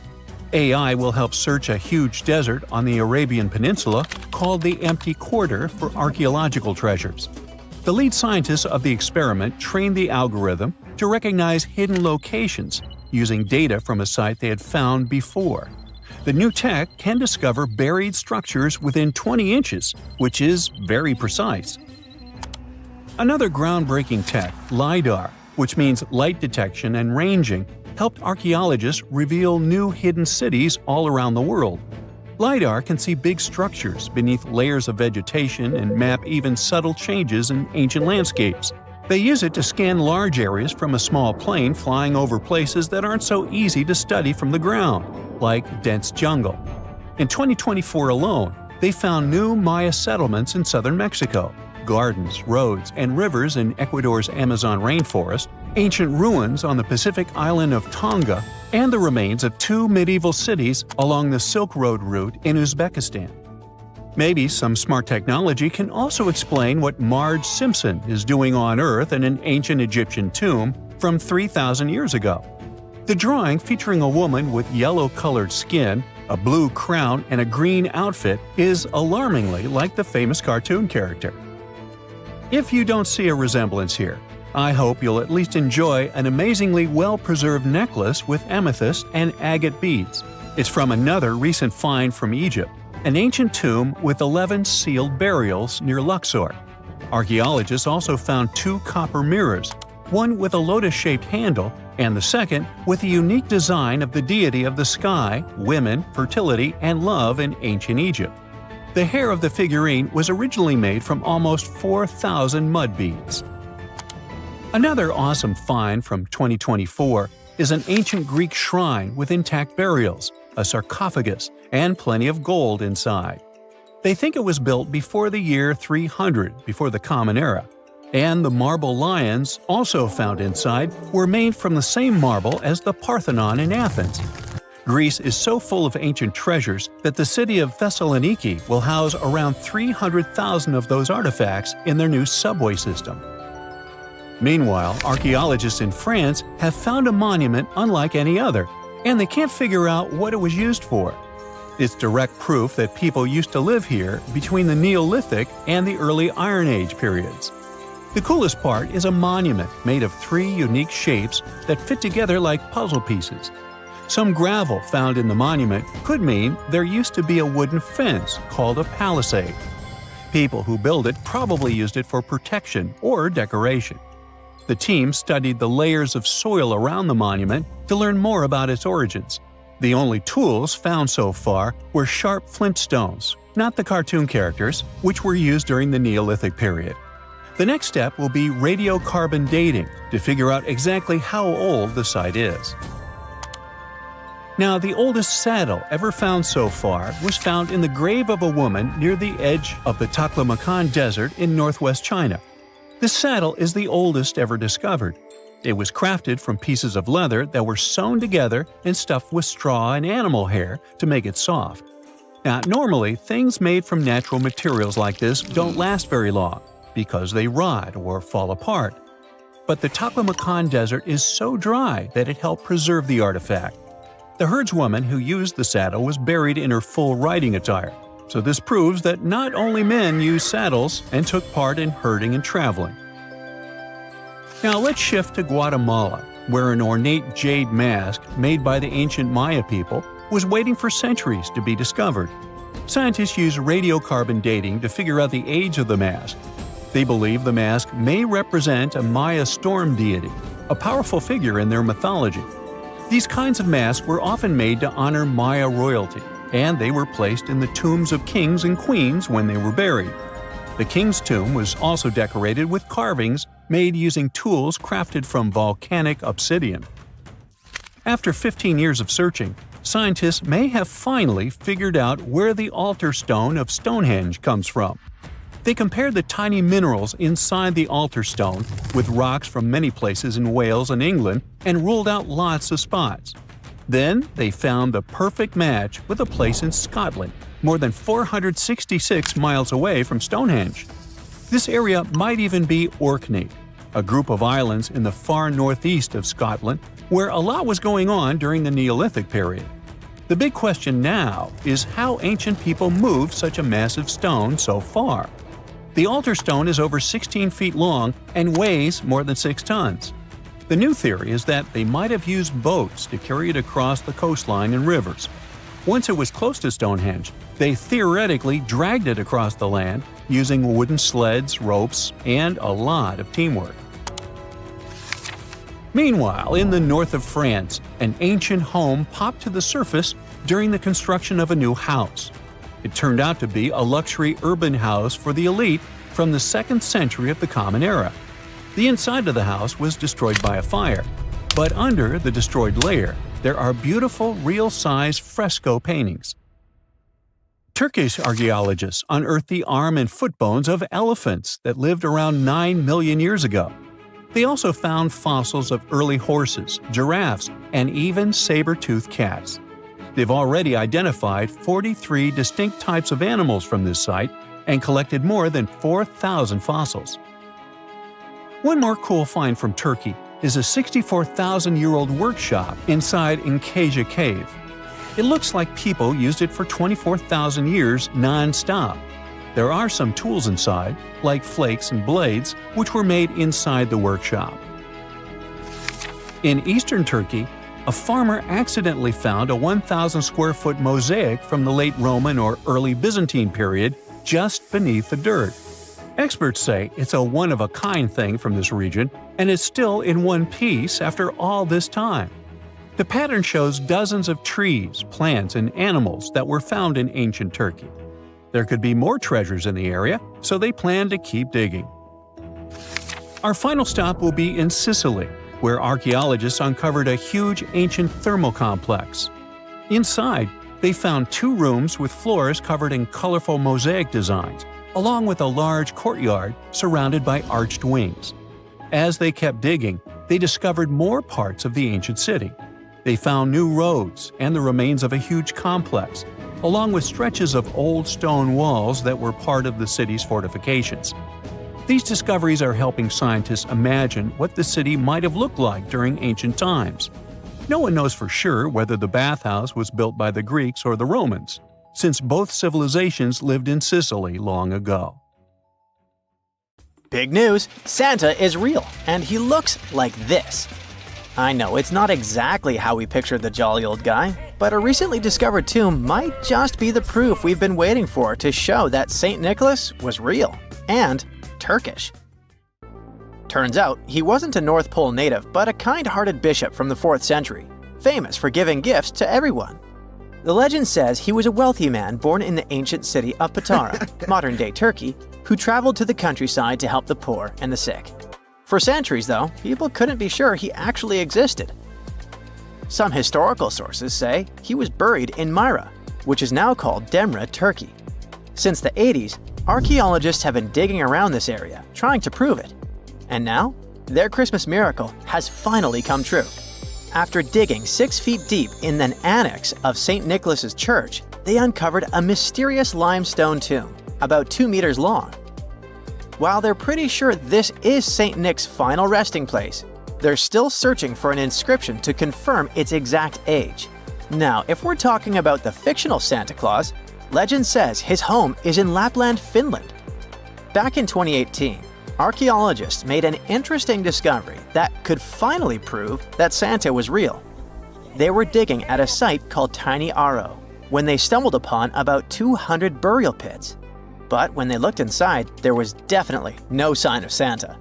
Actually, there were no human skeletons at all, just a bunch of things like pottery and animal bones. So no one really knows what this place was. That was the complete opposite of what happened with a group of archaeologists working in the ancient city of Petra, Jordan. Since 2003, there have been rumors about hidden chambers beneath the famous monument called Al-Khazneh, also known as the Treasury. 21 years later, a team finally decided to dig and uncovered an intact tomb. Inside, they found at least 12 human skeletons and artifacts, estimated to be over 2,000 years old. Hundreds of thousands of tourists travel to Al-Khazneh every year, and most of them probably go there to see the site of the Holy Grail in the movie Indiana Jones and the Last Crusade. So, do you want to know the funny part? One of the skeletons in the tomb was clutching a ceramic chalice that looked a lot like the Holy Grail. You probably remember the devastating fire that caused massive damage to Notre Dame in Paris back in 2019. Because of that, the building, originally built between the 12th and 13th centuries, had to be restructured. But archaeologists saw it as a golden opportunity to dig into the site and uncover its hidden secrets. The team was only allowed to dig about 16 inches beneath the floor, but that was enough. As soon as they removed the floor tiles and cleared away a thin layer of dirt, they spotted the top of a lead coffin. Then, they found some limestone sculptures, including life-sized heads and torsos. Altogether, they uncovered over 1,000 fragments of different works of art. Ancient statues have been found in the most random places, including a sewer. In July 2024, Bulgarian archaeologists were checking a Roman sewer in the ancient city of Heraklia Sintika when they found a nearly 7-foot-tall marble statue of Hermes, the Greek messenger deity. This town was completely devastated and abandoned after 2 earthquakes, one in the year 388 and the other in the year 425. But somehow, it didn't destroy this statue. In fact, its head was found in surprisingly good condition. Finding ancient artwork is definitely fascinating, but imagine stumbling upon an entire hidden city in the Amazon rainforest. Using high-tech lasers, researchers uncovered a lost civilization with thousands of structures and a whole network of roads, canals, and houses, all buried beneath the dense jungle. This city was built around 2,500 years ago, in an area located in the shadow of a volcano, which, by the way, could have erupted and destroyed this civilization at some point. It's hard to say exactly how many people lived there, but experts estimate they stayed up there for about 1,000 years. This discovery proves ancient people also had huge, organized cities in the middle of the Amazon. A similar thing happened in Campeche in southern Mexico. An archaeologist was doing some research on the internet when he accidentally discovered a hidden Maya city. This area, now called Valeriana, was huge, about the size of Edinburgh, the capital of Scotland. It had pyramids, sports fields, amphitheaters, and paths connecting different districts. Thanks to satellite images, archaeologists uncovered an entire unknown civilization from the Bronze Age. They were checking out aerial images when they discovered 100 prehistoric settlements in the Pannonian Plain, a region that includes parts of what's now Serbia and Hungary. The people who lived there are now known as the Titsa Site Group, and it looks like they were a pretty well-organized society, skilled at growing food, hunting, and fishing. Google Earth helped a team to uncover a mysterious set of 400 ancient gates in Saudi Arabia. These gates, scattered across the desert, are thought to be from thousands of years ago. They're made of stone and arranged in weird formations that have left archaeologists scratching their heads. I mean, they don't look like they were meant for funerals, and they don't seem like structures where people lived. So, we still have no idea what they are. Technology is really changing archaeology. Thanks to artificial intelligence and, well, a $1 million prize, we've finally been able to decipher part of an unreadable and super damaged ancient scroll. The Herculaneum scrolls were discovered by workers digging up the ancient town of Herculaneum near Pompeii in 1752. But their condition was so bad that, for years, they were considered indecipherable. Thankfully, AI has helped unveil their secrets. Based on the studies so far, experts believe that one of these scrolls was written by a philosopher who valued pleasures, like music and food, above all else. No doubt, Stonehenge in England is one of the most mysterious places on Earth. Some theories even suggest it was built by extraterrestrials. After more than a century of research, archaeologists are still figuring out how it came together. See that big altar in the middle? Turns out it came all the way from Scotland. And that's pretty wild, considering this massive sandstone block weighs over 6 tons, and the people who built Stonehenge more than 4,000 years ago didn't have the luxury of wheels or modern tools. We can find some pretty amazing stuff in the oceans too. In 2013, a mysterious shipwreck was found about 20 feet underwater off the coast of Kenya. At the time, no one knew where it came from, but now, researchers are pretty sure this could be a ship from Vasco da Gama's fleet. You know, the famous Portuguese navigator, best known for being the first to sail from Europe to India by rounding Africa's Cape of Good Hope. If it's confirmed, this shipwreck could be one of the earliest European shipwrecks in the Indian Ocean. Ancient treasures can take many forms, including a bottle. Recently, archaeologists in Norway uncovered a 150-year-old message in a bottle during an excavation of a Viking burial mound. The bottle contained a letter written by Anders Lorange, an archaeologist who worked on the site back in the 1800s, along with his business card and a few coins wrapped in paper. The letter gave some details about the excavation, though it seems L'Orange got a few things wrong, like the exact number of Viking shields discovered. At the end of the letter, he wrote a personal note in runic script, "Emma Gade, my girlfriend." So it gave us not only insights into history, but also a peek into his love life. Throughout time, scientists have managed to uncover about 6,000 early human fossils, ranging from skulls to teeth. For some of these fossils, it was a breeze. Researchers could instantly identify them as belonging to, say, the Neanderthals. However, when it came to others, things got a bit trickier. Some fossils just didn't fit into any existing categories. So, what categories of prehistoric humans do we actually know about? Well, up until recently, we recognized 8 different species of early humans. One of these is Homo habilis, which means handyman. You'll recall that Homo is Latin for human. They resembled regular primates, but were pivotal in our evolution. They were the first to create stone tools, which significantly aided their daily activities, such as butchering. Next up, we have Homo rudolfensis. These guys were larger than Homo habilis and boasted bigger brains, but they were still quite distant from modern humans. For example, even though the neurological structure of their brains was becoming more complex, they were probably not capable of using any form of actual spoken language. Then came Homo erectus, the first to walk upright, followed by Homo antecessor, which is considered the last common ancestor of modern humans and Neanderthals, along with a host of other Homo species. Meanwhile, we're still piecing together the story of the enigmatic Denisovans. Our knowledge of Homo naledi is pretty limited too, since it was only discovered in 2013, and it is species number 8. Interestingly, Naledi means star in the Sotho language because they were found in a cave called Rising Star. Scientists were taken aback by them. Everything suggested they were around 2 million years old.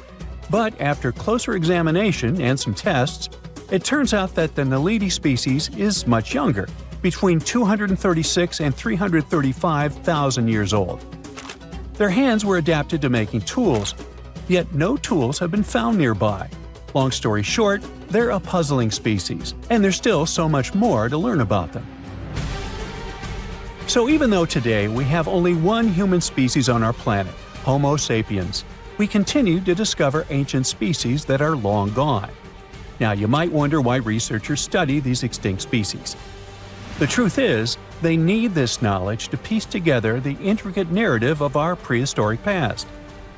In 2024, a significant discovery emerged, the 9th human species, named Homo giluensis, which translates to large-headed. Researchers suggest that this species hunted wild horses, crafted stone tools, and processed animal hides to survive harsh winters.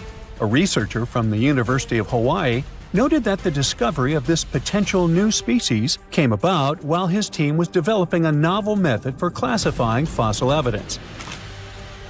Interestingly, one potential representative of Homo giluensis isn't entirely new to science. The Denisovans, first identified in 2010 through DNA analysis of a finger bone found in Siberia, have yet to be classified as a distinct species. Some scientists propose that they may actually belong to this newly identified group. These big-headed individuals could help shed light on the long-standing mysteries surrounding these hominin fossils, which have puzzled researchers due to their mixed characteristics of Homo erectus and Homo sapiens. You see, sometimes it's tough to call a spade when you don't even know what a spade looks like. You get the idea? Many unsolved mysteries linger, simply because scientists haven't had this crucial, big-headed piece of the puzzle. So theoretically, we modern humans could also be considered a bit of Homo giluensis. You don't believe me? Well, watch this. We need to consider 2 key facts for this equation. First, there are the Denisovans, a group we might refer to as Homo giluensis from a scientific perspective. Yeah, this is just a theory proposed by some researchers, but let's roll with it for now and pretend it's a fact. Second, it's important to know that the Denisovans interbred with the ancestors of modern-day Melanesians. These folks inhabit areas ranging from New Guinea to the Fiji Islands and carry between 4 and 6% Denisovan DNA.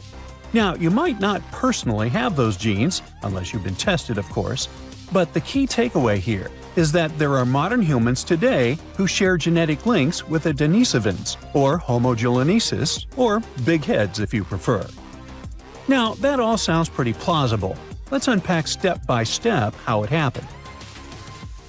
Researchers have uncovered this type of ancient human, known as the Denisovans, based on skeletal remains found in Siberia.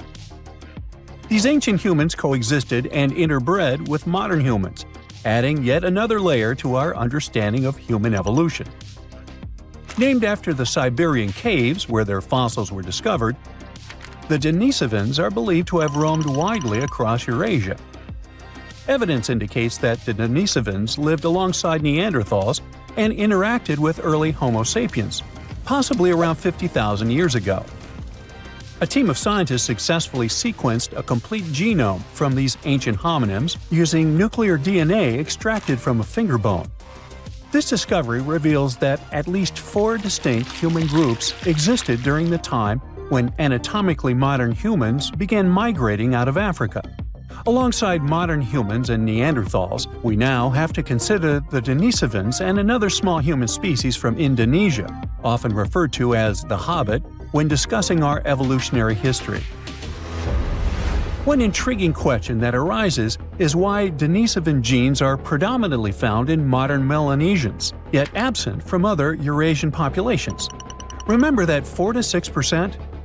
One hypothesis suggests that interactions between the Denisovans and early modern humans were limited and brief, especially as humans migrated throughout Southeast Asia into Melanesia. Scientists speculate that only a small number of the Denisovans may have interbred with a larger group of modern humans.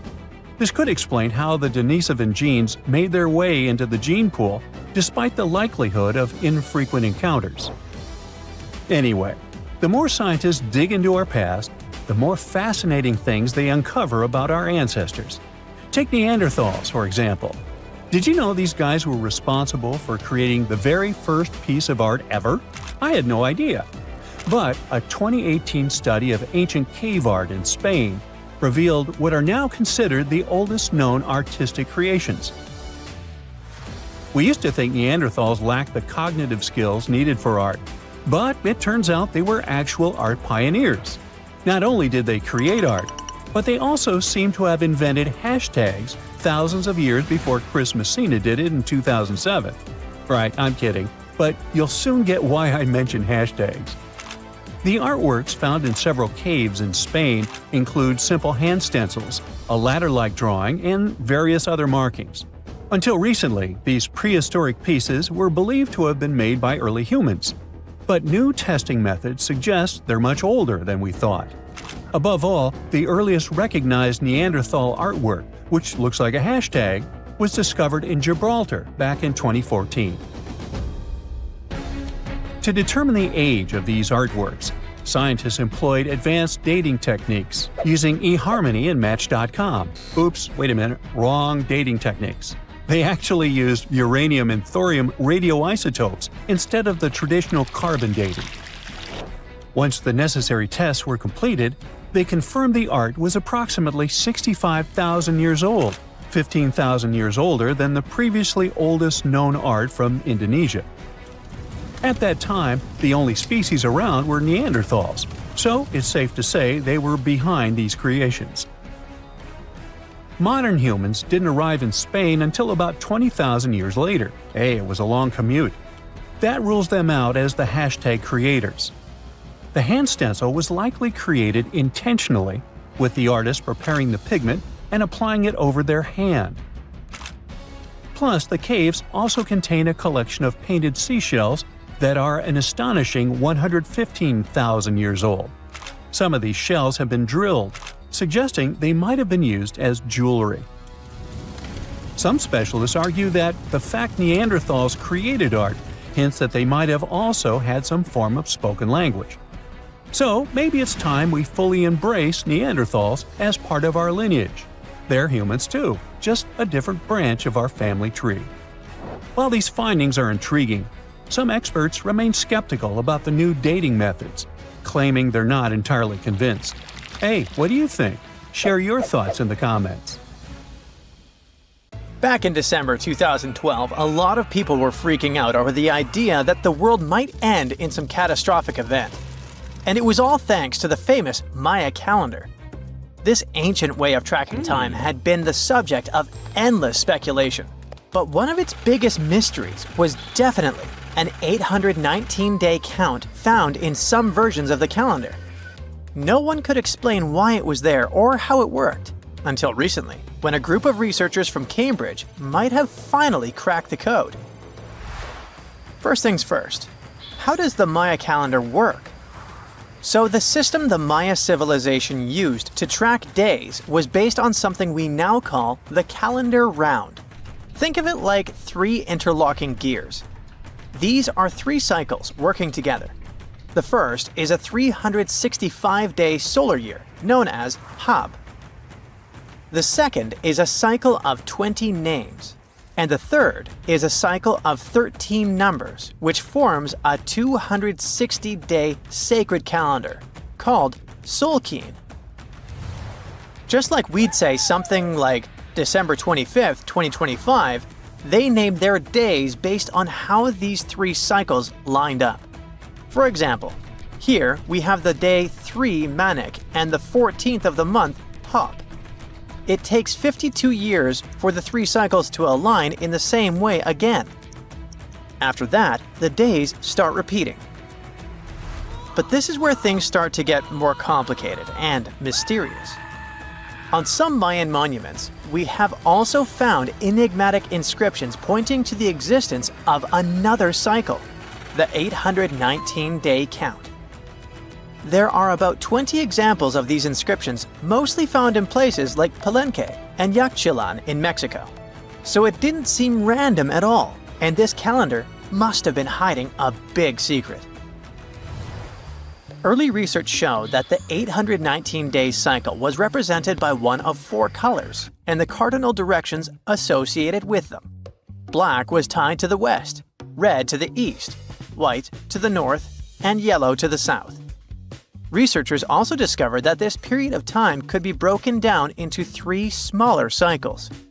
One of 9 days, one of 7 days, and one of 13 days. Multiply them together, and you'd get 819 days. Pretty cool, but why did they do that?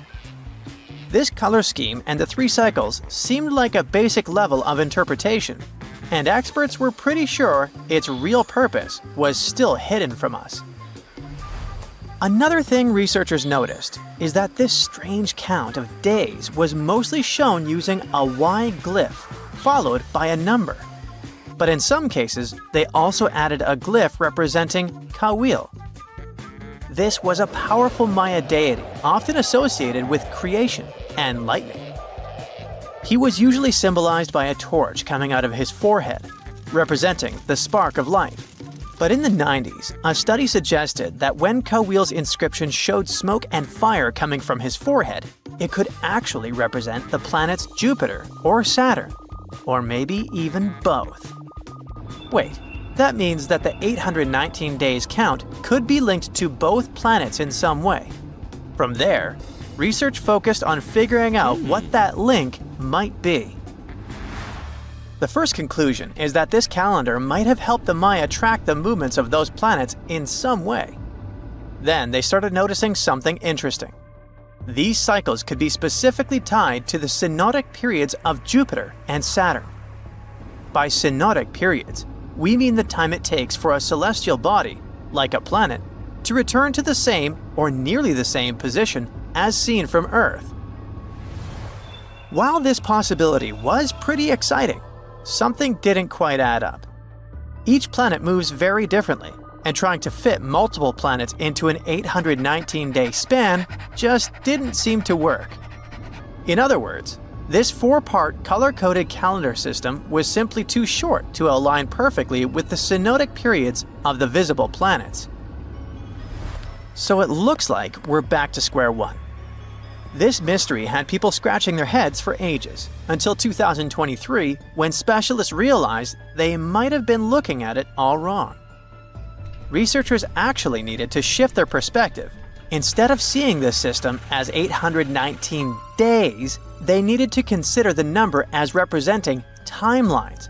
And this period of time could be just a small part of a much, much bigger calendar. You see, as we said earlier, this cycle seemed to track the period when a planet became visible to people on Earth.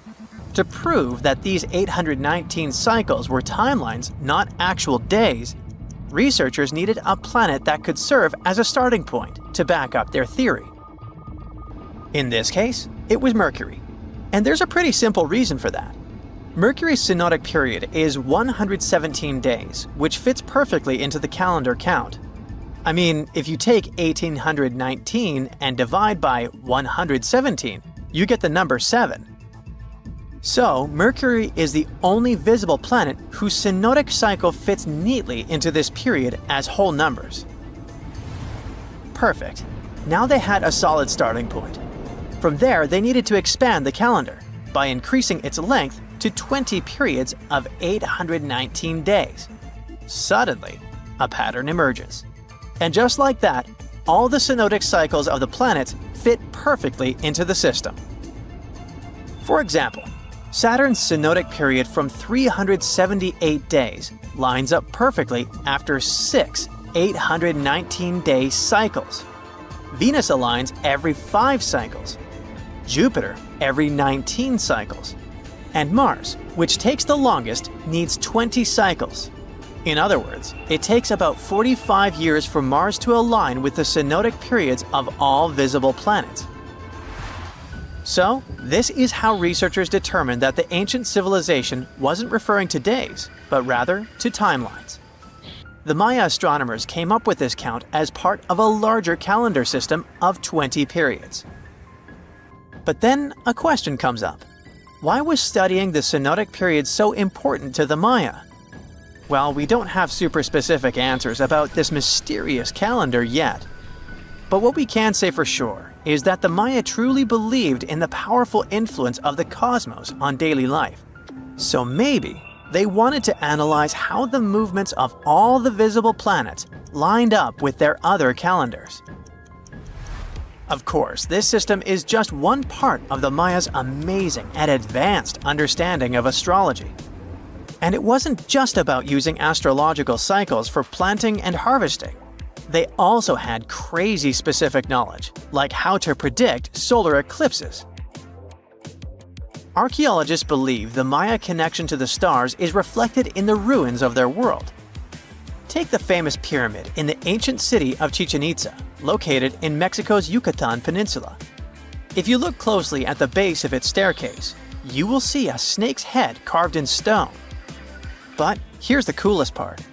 During the spring and fall equinoxes, when day and night are exactly the same length, the sun casts sharp, triangular shadows on the staircase. It creates the illusion of a snake slithering down the steps. Another example of how they use their knowledge of astronomy in their temples is in Tikal, Guatemala. Built around year 1 of the Common Era, this pyramid is considered one of the Maya's earliest astronomical complexes. And its alignment and orientation allowed them to track and calculate solstices and equinoxes with incredible precision. The Maya were skilled skywatchers. Just like we have modern-day high-tech observatories with round domes, they had something similar. Meet El Caracol.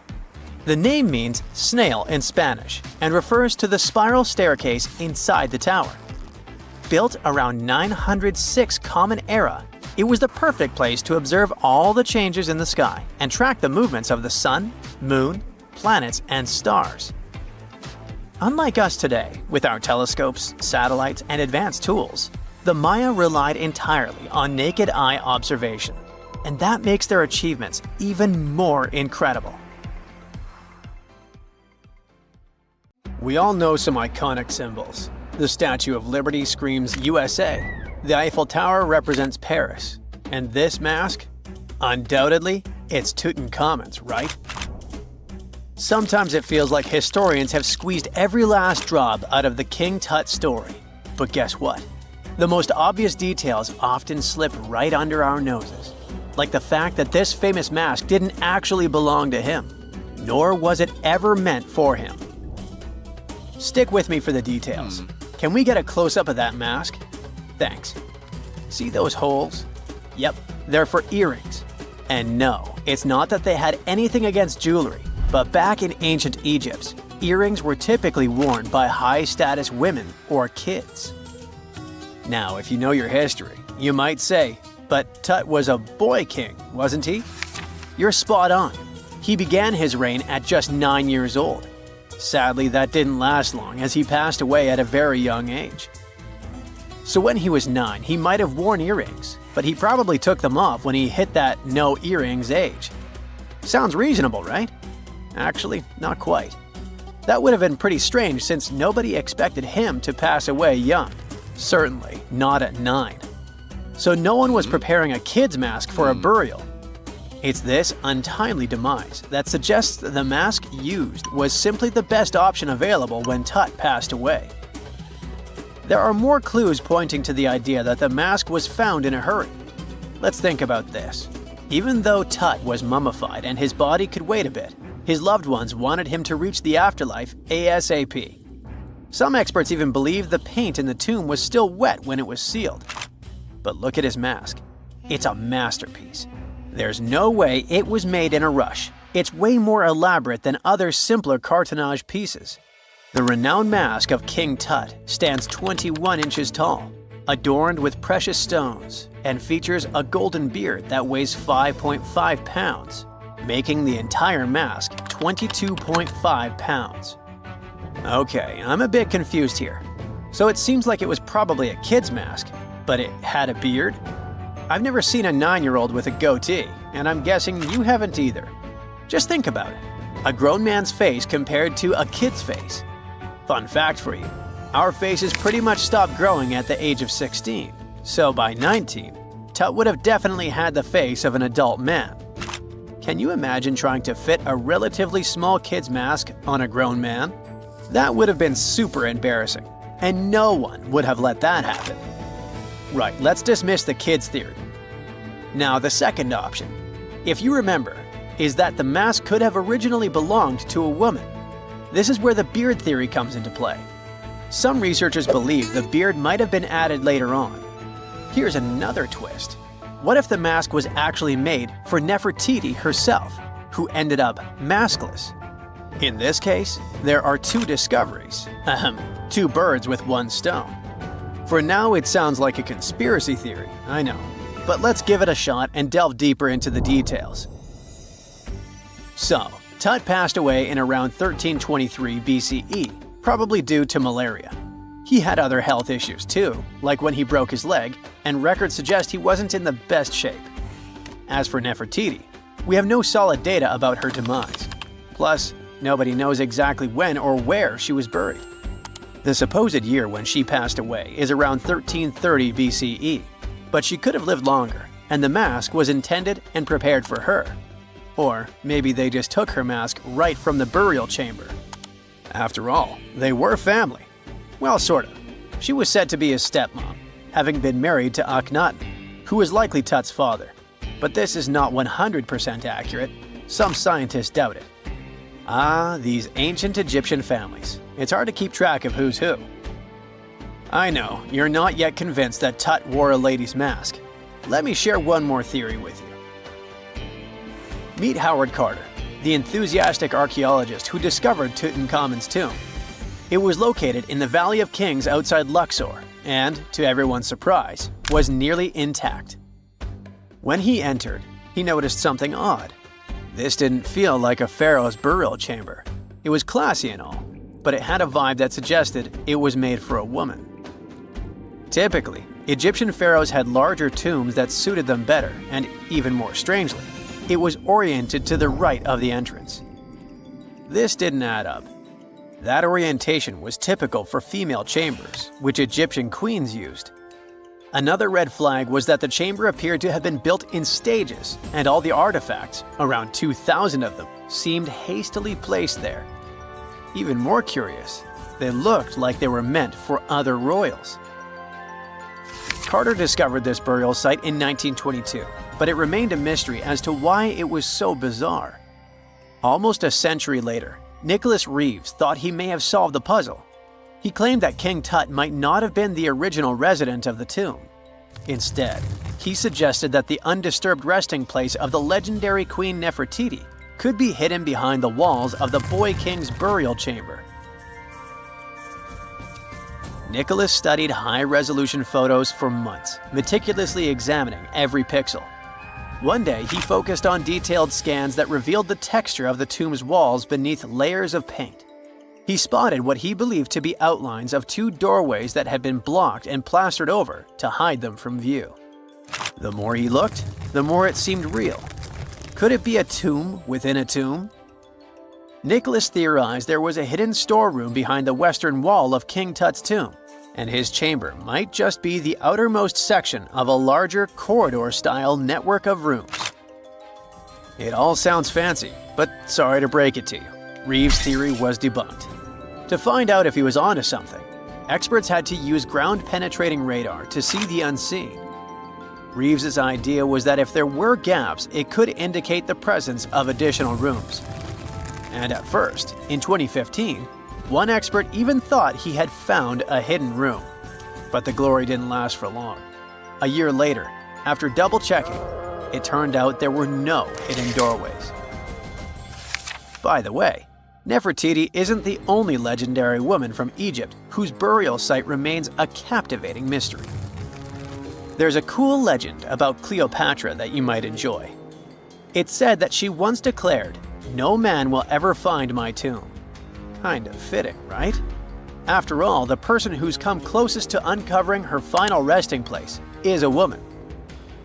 Fast forward a few millennia after she passed away, and while no man has located it, archaeologist Kathleen Martinez believes she might have cracked the code. She's been on the quest for Cleopatra VII's tomb for nearly 20 years, and recently discovered a bust that she thinks represents the famous queen. However, not everyone is on board with her claim. Some experts argue that the bust doesn't resemble Cleopatra at all.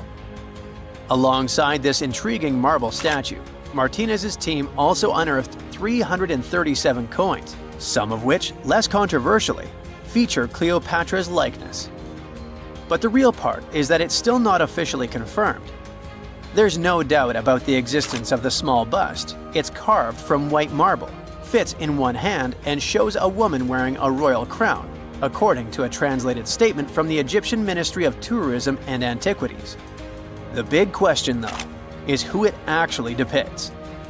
While Martinez insists this statue is a representation of Queen Cleopatra VII, many other archaeologists argue that the facial features don't match, suggesting it likely belongs to a princess instead.